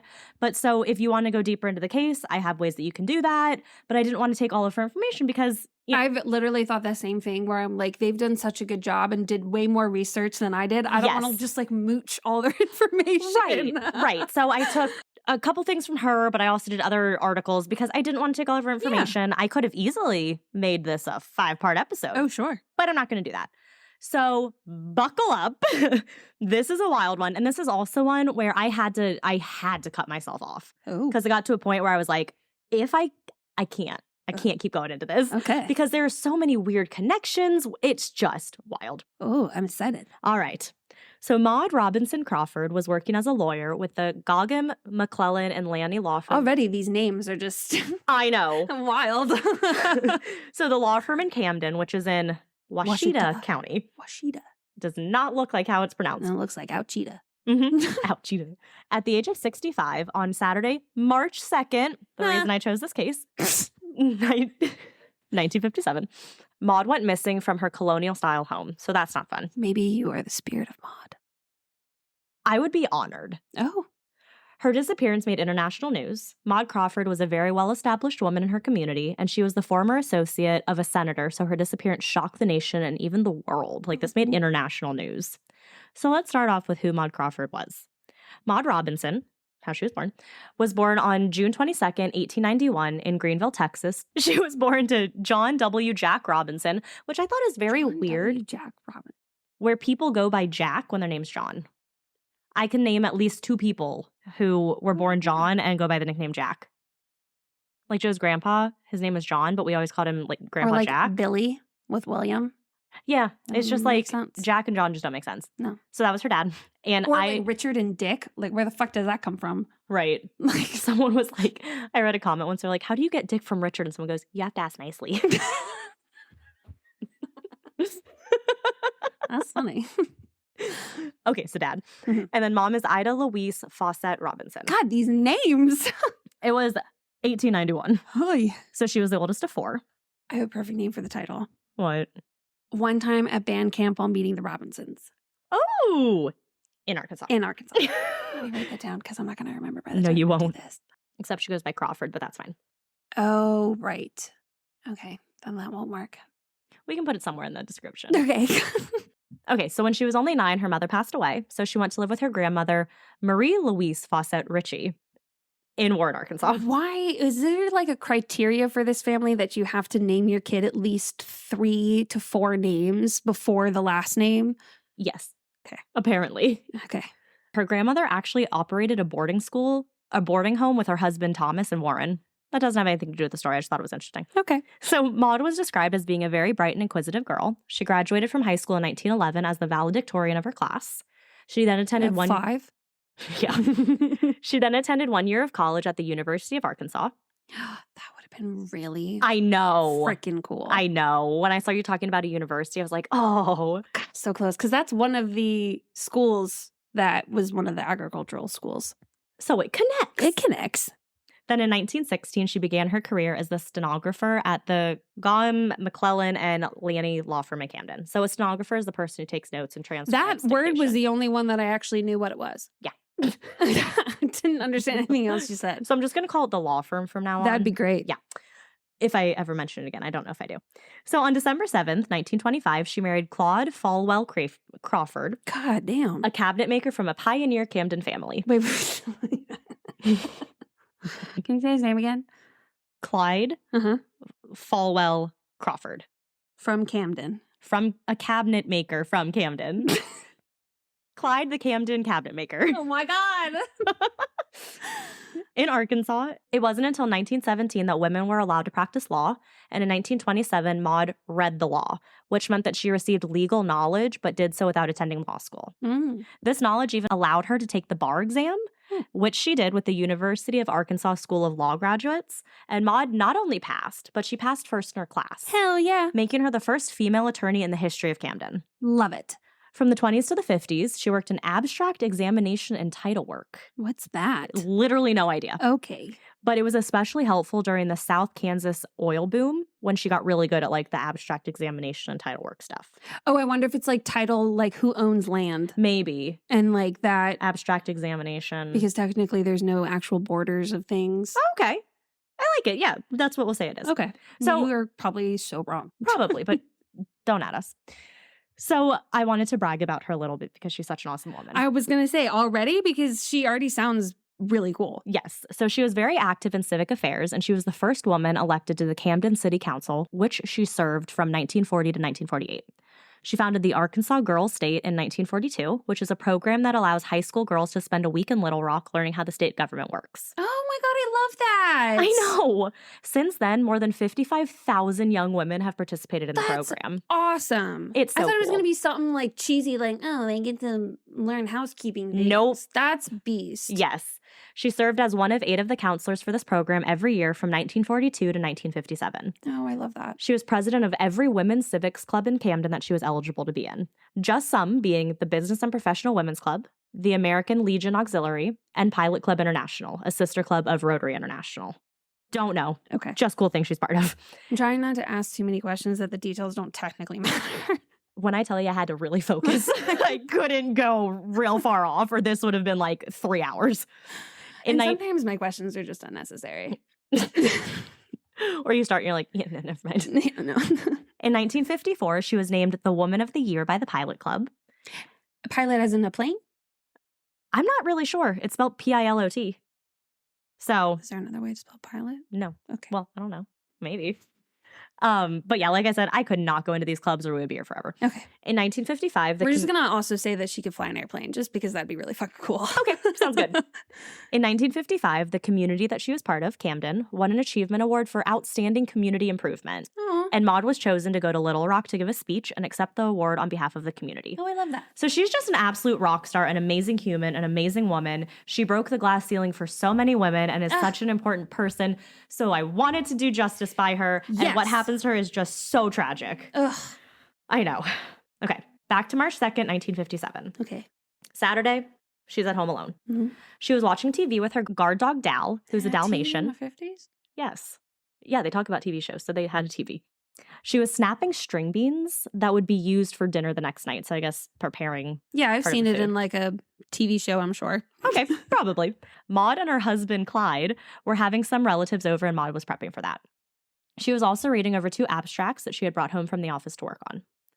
That night, like every night, Clyde, Maud's husband, was away at a movie. We should have had her when we were playing 20 questions since Joe's fucking topic was abstract. The work Maud does. So Clyde would usually leave the house after dinner to drive down to the Malco to see a movie. By himself? Mm-hmm.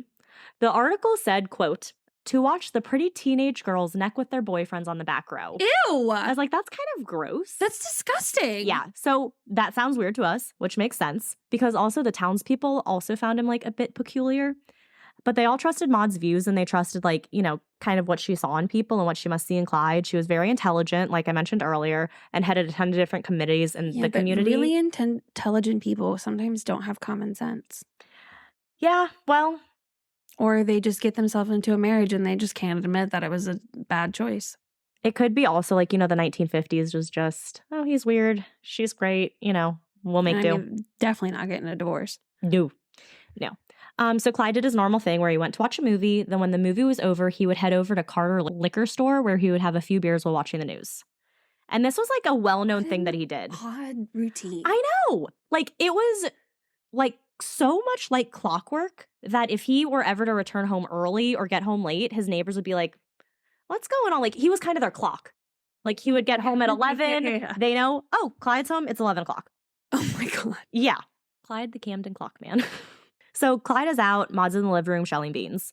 At 8:30 p.m., her cousin called and the two of them chatted for a bit. At this time, the neighbors in Maud's quiet neighborhood were going about their normal nights. Right across the street, Eva Carter McMillan was working as a nurse and was on duty with Rose Berg, a wealthy elderly woman. Remember the name Rose Berg? We will come back to her.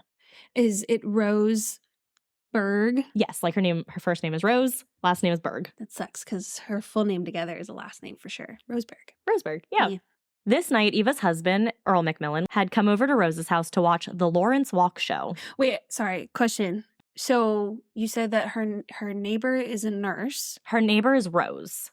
Okay. The nurse, Eva, is there helping her, like the in-house keeper. That was my question. Yes. Okay. And then Earl, Eva's husband, came over to watch a show with them. Got it. The show ended at 9, and after that, he headed home. Sam Redding and his wife Hazel lived next door to Clyde and Maud. The Reddings turned in for bed around. You were about to say Claude and Maud. Yeah, Claude and Maud. When I was reading over these notes, I was like, "No, I'm going to get this." So the Reddings turned in for bed around 9:30 p.m. that night after watching their nightly show Gunsmoke. But as the Reddings were getting ready for bed, Sam heard a vehicle drive up the Crawfords' driveway, which separated the two houses. So the two houses, driveways in the middle. Mm-hmm. So he was able to hear when cars pulled in. He commented to his wife, "Clyde's coming in early tonight." It was well known throughout the neighborhood of his routine of going to the movies, the bar. Like I said, it was clockwork. When he left, when he returned. So him coming home early was unusual and definitely something that Sam had made note of. Mm-hmm. But shortly after Sam Reddings had said that to his wife, he heard the vehicle leave, which led Sam to believe that it hadn't been Clyde. Oh. He also thought it was sort of odd because whenever the Crawfords had visitors over, those visitors would park in the rear parking area and enter the Crawfords' house through the back entrance. Okay. So visitors rarely use the front door. Okay. That night, Eva McMillan had also heard the car leave the Crawfords' driveway and even saw it out of Rose's bedroom window driving by. Mm-hmm. She described it as a, quote, big, black, shiny car. She always thought it was a black Cadillac, and she believed she saw it about 9:30 or 10. Her husband, Earl, added that Eva told him that it had turned out of the driveway and went right in front of Rose's house, so it was heading out of town. It was pouring down rain with fog so thick that people said it was like pea soup when Clyde was heading home. So then how could they see all these things? I don't know. Okay. It's probably a small street. The street light, they did have street lights. So I wonder if that helped. So he returned home at about 11:30 p.m. and noticed his wife's car in the driveway, where it always was when Maud was home. The keys were also in the ignition, as they always were. Right. When it said that, I was like, it's like one of those towns that probably just doesn't lock their door. You know what I mean? But then just to leave it. So this is just where Maud left them. That's just what they did. The inside and outside house lights were also on, which again, they always were. Clyde entered the house and didn't notice anything off. The TV in the living room was on. Their guard dog, a Dalmatian named Dal, was sleeping undisturbed. So you have Clyde and Camden, who makes counters, cabinets, and their Dalmatian Dale. Uh-huh. Okay. Maud's purse was resting on a chair, still containing exactly $142 in cash. A pan of beans was on the dining room table, the one she was shelling. That seems like so much money to have in your purse. I know. But I mean, given the time, obviously it would make sense because that's all you had. That's all you had, yeah. So the beans were on the dining room table alongside the many legal files that Maud had brought home with her. But the only thing missing in the house was Maud. So was the bean set up like as in leftovers that she knew he was going to come back and eat? No, or? like the ones that she had been shelling. Oh, right. Yeah, so she'd been shelling as she's reading her stuff. Yeah. All strange considering what was left in the house. Yeah. So Clyde decided to just wait up for her, thinking that maybe she had stepped out for a moment. But when 1 a.m. rolled around and Maud still hadn't returned, he was worried and set out to try to find her. He drove to local cafes with no luck. He even drove by some of his friends' houses, hoping to see their outside lights on, meaning that they were still awake and probably could go, ask what's going on, but no luck. At this point, he flagged down 2 police officers and explained his situation and asked if a car accident had occurred that maybe would explain where Maud was. 911 wasn't invented or like created until like We've looked this up so many times. the late 60s, right? 1968. So this is before that. How did they Run around and find police officers? flag them down? Jesus, this is crazy. So at this point, he flagged down 2 police officers and explained the situation, asking if Maud had been in a car accident, but they reported that there hadn't been one. At 2 a.m., Clyde drove to the police station and reported his wife, Maud Crawford, missing. The next day, an extensive search began. Everywhere was searched, but all turned up empty. She was literally nowhere to be found. So, of course, the public is trying to figure out what could have happened to Maud, and they had an immediate thought first. Maud worked for the law firm. One of those partners, a former partner by now, was U.S. Senator John L. McClellan, which name sounded familiar when I said it out loud. Isn't there someone in your story who has that last name? Yes. Yeah. Gognam, McClellan, and Lanny Law Firm. No, but who was what's the nurse's last name? Oh, McMillan. Oh. Yeah. Okay, well. So this is John McClellan. Okay. So at this time, McClellan was the chairman of a high-profile Senate investigation that was looking into alleged mob ties to organized crime. Ooh. Organized labor as well. Recently, there have been widely publicized attacks and hearings on organized crime, all led by McClellan. Organized crime and mob activities were actually pretty well known in this area. Back in the 1920s, Al Capone had been a frequent visitor to this part of Arkansas. He spent a good amount of time in hot springs, betting on horse races at Oaklawn, then relaxing in one of the many bathhouses along Central Avenue. He died in 1947. This is 1957, but that doesn't mean that mob and organized crime stopped. Sure. Because McClellan was working on a high-profile mob-related case, many started to believe that Maud's disappearance was due to mafia members trying to send a message to the senator trying to intimidate him. Ooh. But when no ransom letter came forward and Maud's body was never found, the theory was immediately rejected and ruled out. Yeah, I mean, because what's the point of a fear tactic if you're not even going to say this is a fear tactic? Exactly. A reward for $1,000 was even offered by the Camden Police Department for any information about where she was, what might have happened to her, but still no leads came forward and Maud was still missing. Just 2 weeks after her disappearance, Police Chief G.B. Cole told the Camden News that the investigation was stalemated, saying that they had not turned up a single clue as to where Maud was. This widely reported case appeared to have reached a dead end. Then, shortly after her disappearance, Clyde ended up selling Maud's car to a friend of theirs. Eventually, that car made its way into the possession of Don Harrell, a student at Hendrix College in Conway. There's so many C's. That college was one of the ones that are haunted too. Really? One evening in April of 1957, so just 1 month after the disappearance, Harrell and a friend of his found a grocery store receipt under one of the car's front seats. It was dated March 2nd, 1957, the day Maud disappeared. And on the back of the receipt was a phone number with a Camden area code. Harrell knew about Maud's disappearance and all of that, so he immediately went to Police Chief Cole and gave him the receipt, thinking it might have some significance. Cole thanked him, assured him that he would add it to Maud's case file. But that is all that Harrell, or anyone for that matter, heard about the receipt. Searches for Maud never ended. Her body was searched for, but nothing was ever found. No new leads ever came forward, and eventually her case started to grow cold.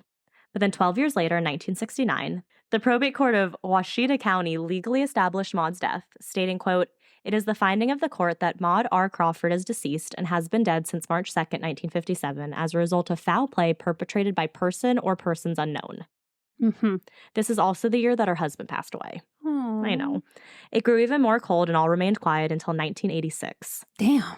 It had been 29 years since she had disappeared. All seemed closed and done with her case. That is, until Beth Brickell, a native of Camden, an award-winning actress, nothing I've ever seen, but she has an extensive list, screenwriter, producer, and director came back to town. Okay. So she's like a famous person. Just not to us. It was like the 50s. No, the 80s. Before our time. That's right. I forgot we're not present day. Right, no. So at the time of Maud's disappearance all those years ago, Brickell had been attending the University of Arkansas at Fayetteville. Then years later, her CAA, Creative Artists Agency, agent, thought that the mystery surrounding Maud's disappearance would make a good movie. So Brickell was encouraged by her agent to head back to Camden, ask some questions, poke around a bit, and write a screenplay. Oh my God, did she solve it? She had planned to stay in town for 3 weeks working on the screenplay, then return to LA. But it was within the first week of asking around that Brickell learned that the case had never been properly investigated 29 years earlier. So Brickell decided to put the screenplay to the side for a second and, quote, put on her investigative reporter hat instead. Woo! She ended up spending 16 months in Camden investigating the case. Shit! Through all of that, she found that there had been a town cover-up of what had happened in England, and that the townspeople were still afraid to talk about it. This gets freaking wild. Also, during her research and questioning, she, quote, stepped on some big toes, and as a result, her life was threatened. Oh, shit. Yes. In the end, Beth Brickell published an 18-article investigative series on Maud Crawford's disappearance. The articles were published on the front page of the Arkansas Gazette, a Pulitzer Prize-winning gazette from July to December 1986. Holy And cow. after the first article was published, people came to the Gazette. They were threatened physically and financially. Many people threatened to sue the Gazette if they continued to publish these articles. Well, they did their due diligence, the Gazette, and looked into the reporter's extensive records. They had Phil Carroll of the Rose Law Firm in Little Rock look over the records as well. After that, the Gazette publisher, Carrick Patterson, proceeded to print the complete series written by Beth Brickell over a 5-month period. And all those, supposed lawsuits never came forward. Of course.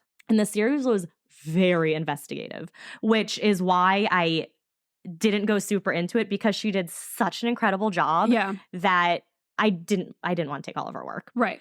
So, I mean, she spent 16 months interviewing people, for sure. digging into records, writing up her findings, really going at it. And with all of the investigations, the series actually ended up implicating someone in Maud's disappearance. That someone was a man named Henry Meyer Mike Berg. And at the time, Arkansas State Police Commissioner, who also happened to be a multimillionaire businessman. He had been appointed to the Arkansas State Police Commission in 1955 by Governor at the time, Orville E. Faubus. These fucking names. Okay, so this is where things get a bit juicy and a bit all over the place. This is when it starts. This is where. In the series, Brickell wrote about how there had been some new information that came forward from Otis A. Henley. At the time of the series, when it was being investigated, Henley was a deputy sheriff at El Dorado in Union County. So we're going to come back to Henley a lot, so just keep his name there. Mm-hmm. Back when Maud disappeared, Henley was the original state police detective who was assigned to her case. Okay. He had been assigned to the case the day after she went missing. So right away, he's the first one on this case. Yeah. And he took his job very seriously, because why wouldn't he? He said that contrary to what was believed at the time, he actually did find a clue and other evidence regarding the disappearance. Oh. I wasn't able to find exactly what that clue was, but whatever it was, all of the evidence pointed back to State Police Commissioner Mike Berg having had Crawford murdered. Henley reported his findings to the captain of the State Police Criminal Investigation Division, Alan R. Templeton. According to Henley, he was told, quote, there's too much money involved. He was then taken off of the case and was told to leave his reports about the case and the evidence that he found and all of that at headquarters. Obviously, he had to comply, so he did as he was told, but the next time he returned to Little Rock, all of his files had disappeared. Now that we have a main suspect, someone we can really focus on, we need a motive for why Mike Berg would have wanted to see Maud disappear, and Brickell went into that as well. This piece about the motive was actually the first time one ever came forward. Oh, wow. So we did a whole theory that the mafia was involved that was quickly dismissed, but this is the first time that a true plausible motive came forward at all in this case, 29 years later. Mm-hmm. So like this whole case, again, all over the place. So remember the name I told you earlier? And then Which one? I put, you probably don't, so I'll tell you. Correct, because they were so long. I know. You did make an eye at it. Maud had that across the street neighbor named Roseburg. Yeah, because you told me to remember. You told me to remember that one. I know, but I didn't know if you would. Well, once you tell me, I make the active effort to put it Make the note. in the bank. So she was the wealthy elderly woman. Yeah. Can you turn behind you? Sorry! Turn one of the lights on! I didn't even say it in a scary way! I said, can you turn behind you? This one? That one. That one. There we go. Mackenzie. So Roseburg. So Rose's husband, Henry, had died just a few months prior in 1950, and Henry was wealthy. He was a partner in a business venture called Berg Brothers. I think it dealt with lumber, timber, kind of all of that stuff. Well, this venture was very profitable and very successful. When Henry passed away, he had a $15 million estate. Damn. And that's back in the 80s, too. He left 3/4 of that estate to Rose. He and Rose never had children, so he named Rose and their accountant, George Bowers, as co-executors of his estate. Mm-hmm. There's nothing weird about that. I think it's just... And I want to make one point very clear. So Rose was up there in age. Her health wasn't doing well. She started showing signs of, quote, mental incompetence, which we now know are the signs of Alzheimer's. Mhm. In 1955, she was declared mentally incompetent by the county court, the county that I can't say. Mhm. He left the other quarter of that estate to his nephew, his partner's son, Henry Meyer Mike Berg. Ah. Mike Berg and Henry were partners in this Berg Brothers company. Uh-huh. Mike Berg's dad and Henry, so Rose's husband, were partners in the Berg Brothers company. So his brother? Mike Berg's dad. So, yeah, his brother and Henry Mhm. were partners, making Mark Berg Henry's nephew. And Yeah. Rose's nephew. Yes. And I so, got that. yes, so we remember Okay. Mike Berg, the prime suspect. Yes. So according to Brickell's source, Mike, being pretentious and privileged, believed that his father was the main contributor to Berg Brothers. Mm. He felt that he was more entitled to Henry's estate than his wife was. Bro. And that Henry should have left him the entire estate rather than only a quarter. Yeah. Men. So Mike Berg set out to get his money that he believed was rightfully his. At the Hempstead County Courthouse, Brickell was able to find 2 fraudulent loans and deeds. Before we get into these, if you have any questions at any time, let me know. Wait, and she's like a lawyer thingy-mabob. Maud, yeah. Who does the deeds, right? Uh-huh. So the first deed took all of the assets that belonged to Rose and transferred them to a timberman named Hugh Mosley. Which you had Mosley in yours. Ah. Mosley just so happened to work for Mike Berg. So essentially, the deed was transferring Rose's assets to Hugh. The second deed would then transfer those same assets from Hugh to who other than Mike Berg. How? Well, they're not real, so that's how. Former State Attorney General Jim Guy Tucker was quoted saying, quote, "If I wanted to prove that Mike Berg defrauded Roseberg, those deeds would be powerful evidence." Brickell was able to find these deeds during her investigation because at the time when they were written, Maud was already well aware of them. 1 or 2 months before Maud disappeared, she had found these deeds and had stormed into Berg's office accusing him of stealing timber from Roseberg's estate, which he was very clearly doing. And how did Maud find them and why was she so concerned? She was actually Rose's attorney and had been appointed as her personal guardian by the court right after she had been declared incompetent. So Maud is working for Rose. Mike Berg's trying to steal from Rose. And her literal job, from at least the title, sounds like someone who deals with deeds and shit. She's a badass bitch. She's not going to let Mike get anything. And knowing how he was and what he was trying to do, Maud had drawn up a will for Rose. In it, she left her estate, which was valued at over $20 million, to 3 of Rose's nieces who lived in different states. Mike Berg, however, was not listed in the will at all. And according to the nieces, they said that just before her disappearance, Maud had told them that she, quote, had the goods on Mike Berg, and that essentially she would be protecting Rose's will, in turn, protecting them. And that upon his retirement, she was going to bring a lawsuit against Mike, which would expose all that he had done, mainly with defrauding Rose.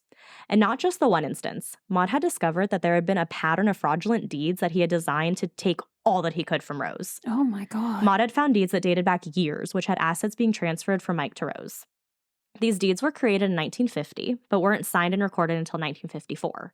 Well, on to the point where Rose wouldn't have been competent enough to know what she was signing because she was declared mentally incompetent by the courts just that next year.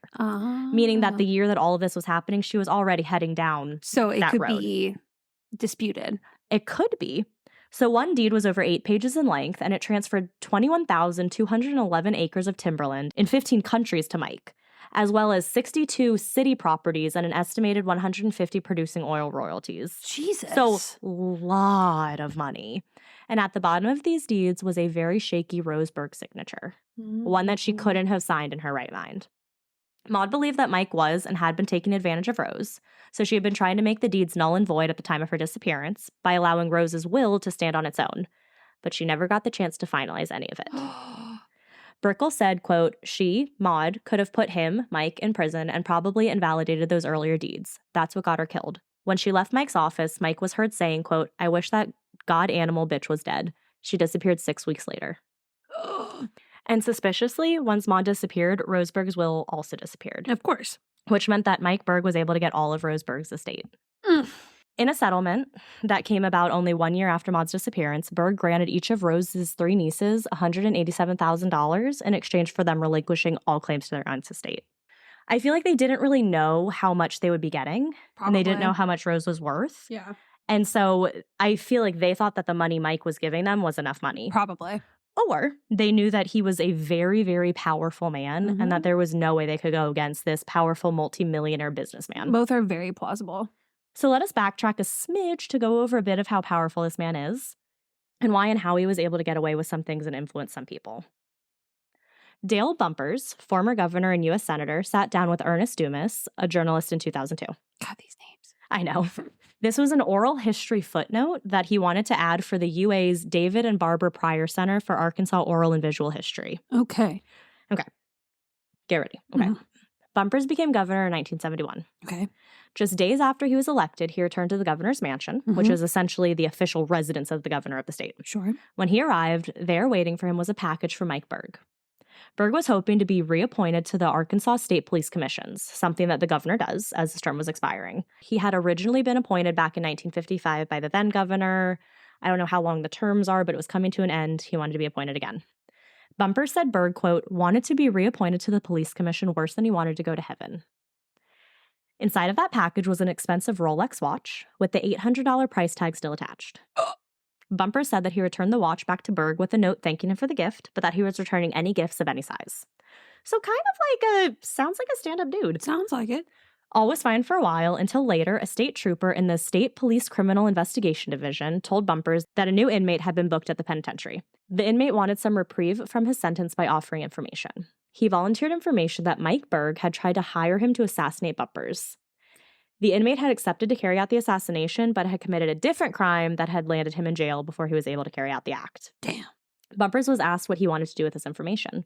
So he replied that someone in law enforcement should give Berg a little visit and tell him that if anything happened to him, the governor, or any member of his family, they would come for Berg. Bumper said that after that, he didn't hear anything from Berg or the state police, but Berg did end up staying on the commission until January 1975 when he was eventually replaced by Governor David Pryor.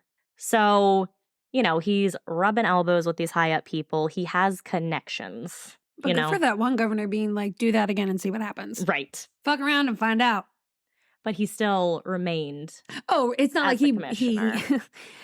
he only did what would protect him. Right. Yeah. So a ton of this new information was really being heard for the first time thanks to Beth Brickell and the investigative work she was doing, which after 29 years led to the case being reopened by the El Dorado-based South Arkansas prosecuting attorney Bill McLean. That's a name. So he's El Dorado-based, and he's the South Arkansas prosecuting attorney, Bill McLean. McLennan. Right. McLennan. We don't really talk about McLennan anymore. Too many We're more on McLean now. always think they're related because it's like I hear the McLean and the McClellan and the McMillan. Macmillan. I'm like, I thought We need to have little figurines for each of our stories. we need like a board. A bulletin board. No, a whiteboard Yeah. that we can write things on. Yeah. Oh my God, the other Or we day. could just have like magnets. The other day at work, my coworker messaged me and goes, do you know how to get Sharpie off of a whiteboard? I do. I burst out laughing and I was like, I'm so sorry I'm laughing. But I told him, I said, get an expo marker and go over it and erase it, and that's how you get it off. So that happens a lot more frequently in my world than Oh, absolutely. And the problem that you have when your kids are too young is that when you say to them, does it say dry erase? They don't know because they can't read. And I can't say Expo because that's the brand. Right. So how do you get it off? How do you get it off? Well, if I find it, like if they show it to me right when they do it, I can usually just get it off with like a Clorox wipe. Right. But if it's later, then we do that. Yeah. Yeah. But yeah, oh my God, it just made me laugh. Okay. So McLean was serious with working on this case. So after hearing all of the information, he decided to start with this black Cadillac that had been seen the night Maud went missing. Oh, right. They looked into the car and looked at Arkansas automobile records from the time. Oh, he has a black Cadillac, doesn't he? No. Oh. Kind of. It showed that a man named Jack Doris owned a black 1948 75 Cadillac Fleetwood. I think 75 is like the model. Oh. A Cadillac that had belonged to Rose Berg until the title was transferred to Doris on July 20th, 1945. But Jack Doris did have a bit of a connection to everything. Wasn't... I have never said Jack Doris before. No.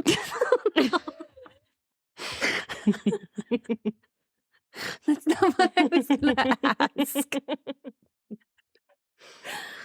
I was going to ask, was it Rose or the nurse that had seen the black car leave the driveway? It was the nurse. Okay. Yeah, so I don't think she knew that Rose had once owned it. Okay. So Jack Doris had a connection. He happened to be Mike Berg's bodyguard and carpenter. Bruh. And Doris claimed that Mike Berg had given him the Cadillac. not Rose. Mm. Our deputy sheriff, Otis A. Henley, who I talked about earlier, also believed that Doris had some involvement in Maud's disappearance. Oh. He said, quote, Jack had the black Cadillac. After I got on it and found it, I looked and the Cadillac had disappeared. Henley added that the car disappeared 4 or 5 weeks later when Doris, felt that he was getting close. Okay, now let's flip to the other side real quick. Oh my God. I know. So other information, which again, I couldn't find because it came from a family member who wanted to remain confidential, came forward. She came forward about this car and how it is believed that 2 of Mike Berg's employees had used that exact car to abduct and kill Maud Crawford. The 2 employees, who were already deceased at the time this new investigation was going on, were Lee Wilson and Doyle Wilson. Lee was the superintendent of Mike Berg Construction Company, and Doyle was his son who managed Mike Berg Cadillac Agency. Bro. He owned a Cadillac agency at the time that a Cadillac was seen leaving Maud's house on the night she disappeared. Hello! Here's the silver platter. Yes! Everything is being served on. Yes. So weird side note. So Doris owned the car at some point, like we said, but the Cadillac wasn't out about and driving around. Like, it wasn't ever used. Mike Berg had a large basement under his office, and in that basement is where he kept the car. It was known by his employees and those who knew about the car that it just wasn't used. It never went out. It always stayed in the basement. How did it get there? I don't know. I had that same question.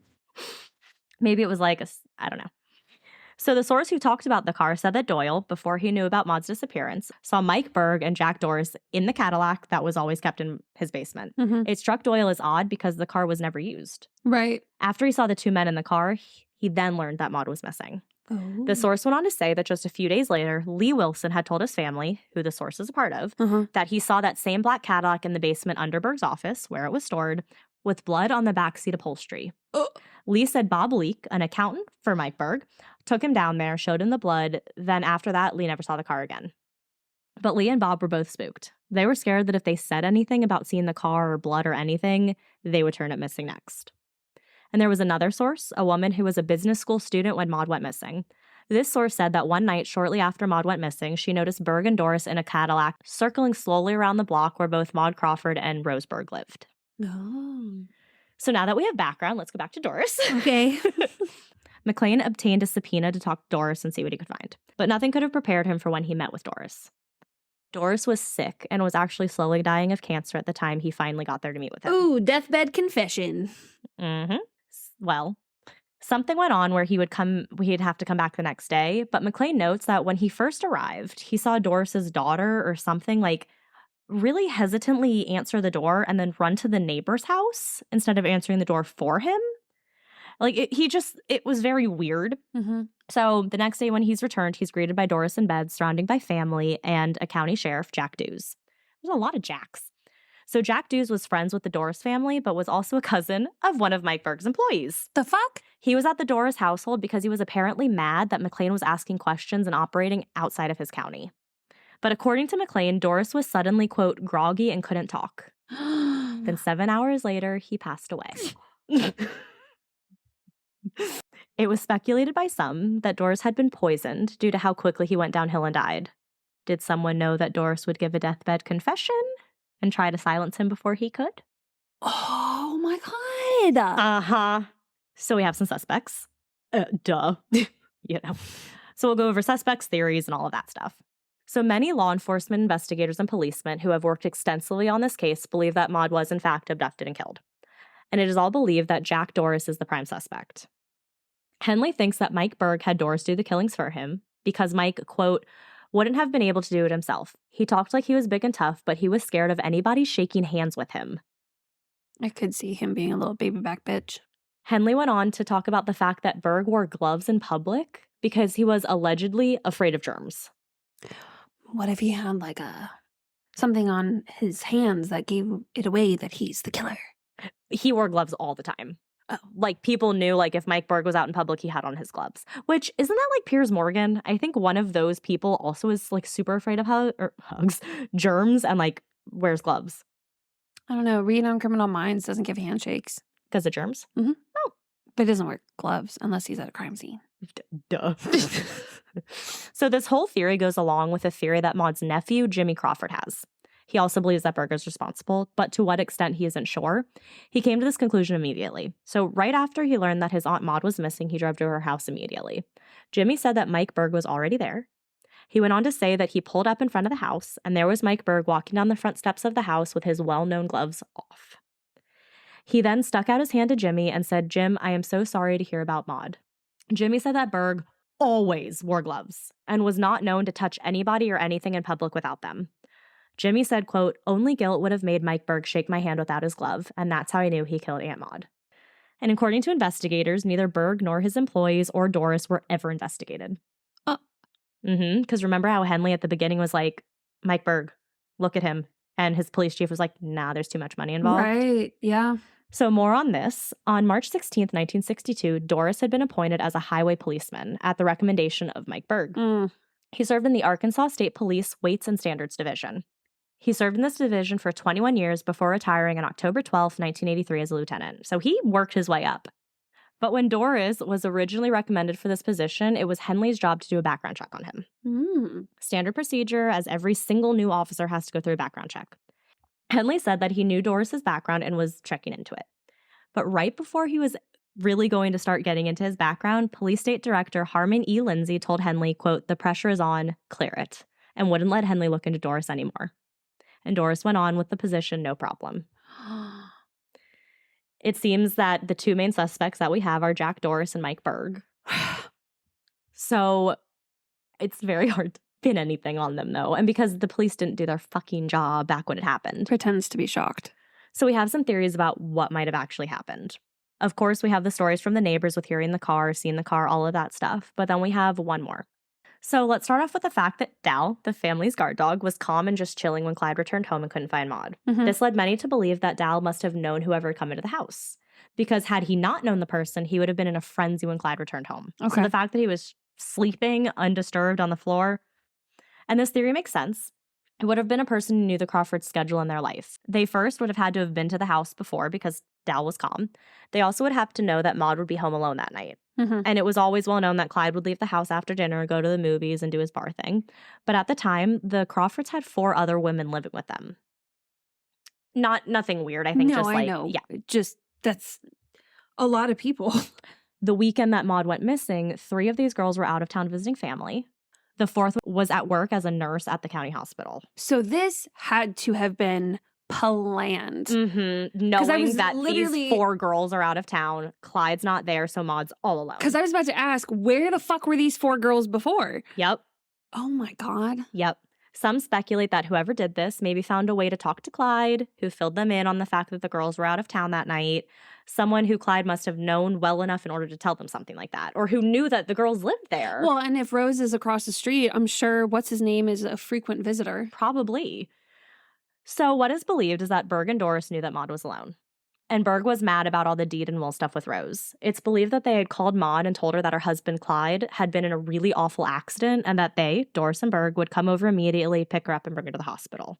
So I was about to ask, if the dog was calm, could it also be possible that she went out of the house? It could be. To meet whoever? Or maybe they showed up at her house, told her about the accident, then offered to bring her to the hospital. Right. Dal would have been calm, and that could have explained why her car and purse were left behind. Yeah. And it's not too hard to believe that Maud would leave in a rush and leave everything behind if this is what had been told to her because, 1, it was a foggy, rainy night when she went missing, and it had been more believable that something had happened to Clyde because just a few years prior, he had been in a really bad accident, so bad that it totaled his truck and he ended up in the hospital. Oh, wow. After this first incident, Maud was working at her office and a stranger told her about Clyde's accident. The stranger offered to take her to the hospital. Without hesitation, she followed that person, didn't grab her purse, nothing, just left with a stranger. Yeah. So got into a stranger's car to get to the hospital to Clyde. Nothing bad happened. Right. But it's just very obviously, believable. because this is a year later. Right. But so it's very plausible that if she right, were told, it's not strange that she would have left her purse. right, or that she would have just left immediately and gotten into whoever's car to take her to the hospital. What's interesting, well, I'll let you finish your theories, and then I'll say what I think.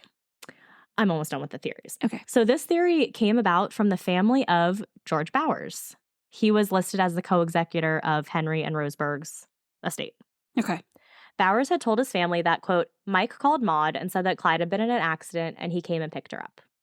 He also talked about how Mike Berg had an accomplice with him, presumably Doris. So this is how we get that theory, because this guy was like, oh, yeah, he called her. So overall, it is theorized that Maud's disappearance is connected to the Berg estate and that Mike Berg was the one who ultimately planned to have her killed. But unfortunately, nothing can be done about this theory because any of the suspected participants and witnesses are now deceased. Yeah. To include Mike Berg, who died in 1975. So tragically, today, no charges have been filed against anyone. Aren't you pissed? And he died. Yeah, I hope it was really painful. Didn't you say he stopped being the commissioner guy in 74, 75? Something like that. Well, it's probably because he died. Oh my God, maybe. No, it said he was reappointed. Okay. Oh my gosh, wait, let me find where I wrote that. Oh yeah, he stayed there until January 1975 when he was reappointed, but it didn't say when he died, what month. It just gave the year. That's funny though. Oh my God, that's so funny. So what was your theory that you were going to say?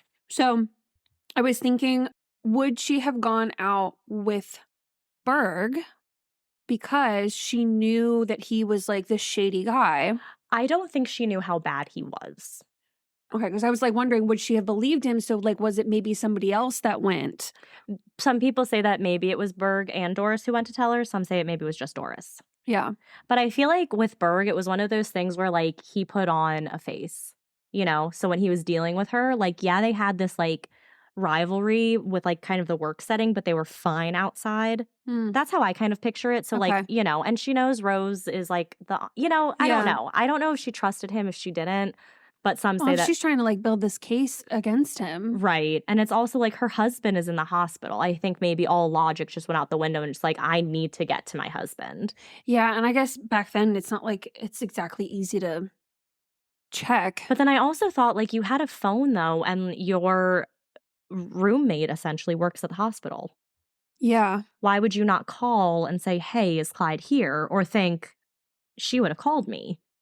Right. And that's what I mean. I'm I feel it sounds like she was definitely lured outside because the dog was calm. Right. And so I could have been see Doris. that this guy that she doesn't would come over to her house very often. Yeah. And so if it was someone else who brought her outside for whatever reason, and by the time when the neighbors heard the car, wasn't it dark anyway? It was dark. It was dark and it was cloudy or foggy. So even if they lured her outside and then attacked her to get her into the car, or even had their story, Right. And if it's Doris calling and saying, hey, your husband's in the hospital, come on out, I'll take you there. And she followed a stranger already, so it's not she's going to question a stranger. He wasn't a police officer then, was he? No, he was he was a dude. He was the bodyguard and carpenter of Mike Berg. Yeah, there must have been some sort of tale of him maybe saying he saw something as he was driving. Yeah, something to get her out. But we know from the first incident, she didn't ask any questions. Stranger said your husband's in the hospital. She went. Yeah. And it's not the first time this has happened. So it's very believable this is happening. Yeah. So Maud's remains still have never been found. And to this day, her case remains essentially unsolved, technically unsolved. Though there have always been rumors circulating about where those remains may be. Oh. Brickell said that it's possible that Crawford's remains are in Berg Lake. See the influence this man had on this town? That's in Holes. Yes, everything's named after the person. Holes all the time here. SpongeBob, Holes. That's all we got. Yep. Brickell claimed that an employee who worked for Berg had poured concrete into a well on the night that Maud went missing. Brickell said, quote, if you put Maud Crawford in a dry well, put concrete on it, then made that water come back over the well, and certainly in 1957, no one would come on Mike Berg's property. Remember, he's a state police commissioner. Henley believes that Maud was killed a few blocks away from her home. He said that she is buried in a 90-acre housing development, a housing development known as the Mike Berg Lake Subdivision No. 1. We really need to change these names. I know.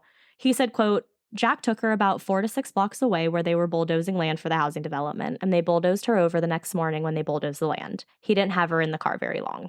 That's when, for the New Mexico episode. Yes. Yes, in the housing development.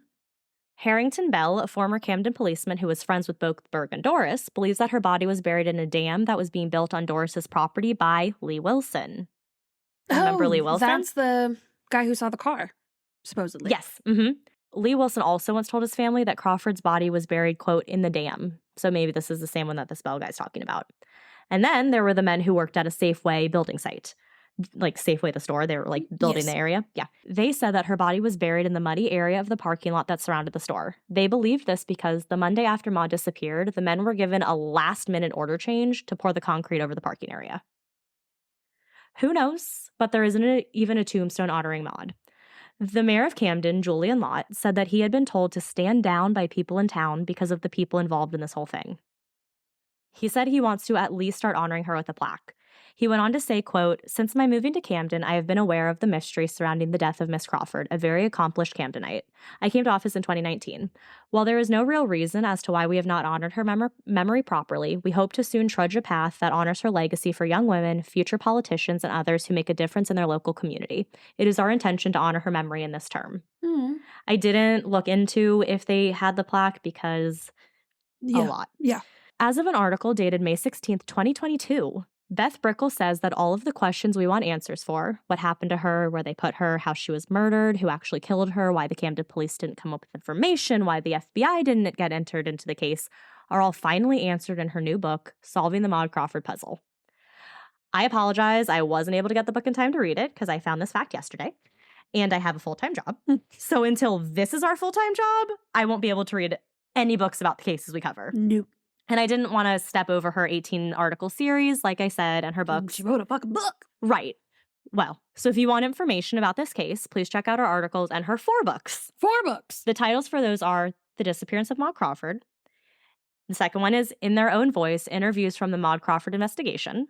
The third is Most Credible Conclusions from the Maud Crawford Interviews. And the final and most recent one is Solving the Maud Crawford Puzzle. All of these books can be found at luminous/films.net. So there you have it. The wild, twisted, and cut short story of Maud Crawford, an incredible woman taken far too soon. That's crazy. Right? And there were other weird-ass connections throughout the story from people that I was like, I can't even go into this. This is going to add like 10 more pages. But yeah. Whew. So I think it's Mike. Yeah. Obviously. That seems... I think Jack Doris probably helped him. Probably. But what sucks is there will never be justice because they're dead. Yep. It's just so sad. Like, you can tell the town was covering this up because of the influence that Mike had. Which is interesting, too, because in the beginning, you're talking about, like, how much it seems the town loved her. They did. And so... But I think they probably love money more. Or they were afraid. That, too, because he's, like, the state police commissioner. Like, he's... I don't know exactly what the state police commissioner does, but I feel like he's responsible for a lot of the police jobs. And so the police are kind of turning a blind eye to it because they either want to keep their job or he's giving them an incentive to do so. And you can tell he's a dangerous guy if he almost hired a hit on that one governor. Right. Like, you're going to hire a killman or a hitman for a governor? Right. And especially, like, it's very clear that he doesn't take not getting his way well. Right. So. Clearly. Oh-wee. I know. Well done. Yeah, this one was wild. I was telling Mom about it on my way to work today, and I was like, oh, and then this happened, and then there's this twist. And then oh my gosh, it was wild. She knew Beth Brickell. I mentioned the name. She was like, why does that name sound familiar? I was like, she's an actress. Mom goes, oh. I mean, like, knew her famously. Yes, yeah. Oh, not personally. Okay. No. Knew her famously. Okay. Well, thank you for listening. As always. Thank you for listening to us complain about Blue Ridge, the concert that we never got to do and that I'm very sad about. Yes. And shout out to all of our favorites for just continuing to be our favorites. And if you want to be a favorite, all you got to do is like us. Yeah, and then you'll be a favorite. It's really that simple. We're very easy to please. And if you rate and review us and send us a little message that you did so, we will send you a little something. Oh, I was thinking to myself yesterday that one of these days when I remember to do it, on my way here, I wanted to bring you like a little cookie because you always say that like, oh, if someone catches some of my mistakes, then they'll like get a prize, but you're the only one that ever does. Keep your eye out for these mistakes, people. They're small. They are small. So it's not going to be like a very blatant thing. No, it won't be a blatant error at all. That's why it's a game. So you have to really find it. And you have to read all of our posts very closely. Which you should be doing anyway. Yeah, exactly. Come on. And if you have any scary stories or literally anything you want to tell us, email us at ascarystatepodcast@gmail.com. And A Scary State Podcast is the handle of all of our social medias. For pretty much everything. So if you haven't followed us yet, you should, because we have amazing content. We do. At least I think it's amazing. I think so too. The last couple of TikToks weren't my funniest. I'm still getting like the hang of the whole like picture things. But I thought you would like the inclusion of the SpongeBob with the list. I did. I did. I loved it because always. Right. All right. So stay scary. Stay safe.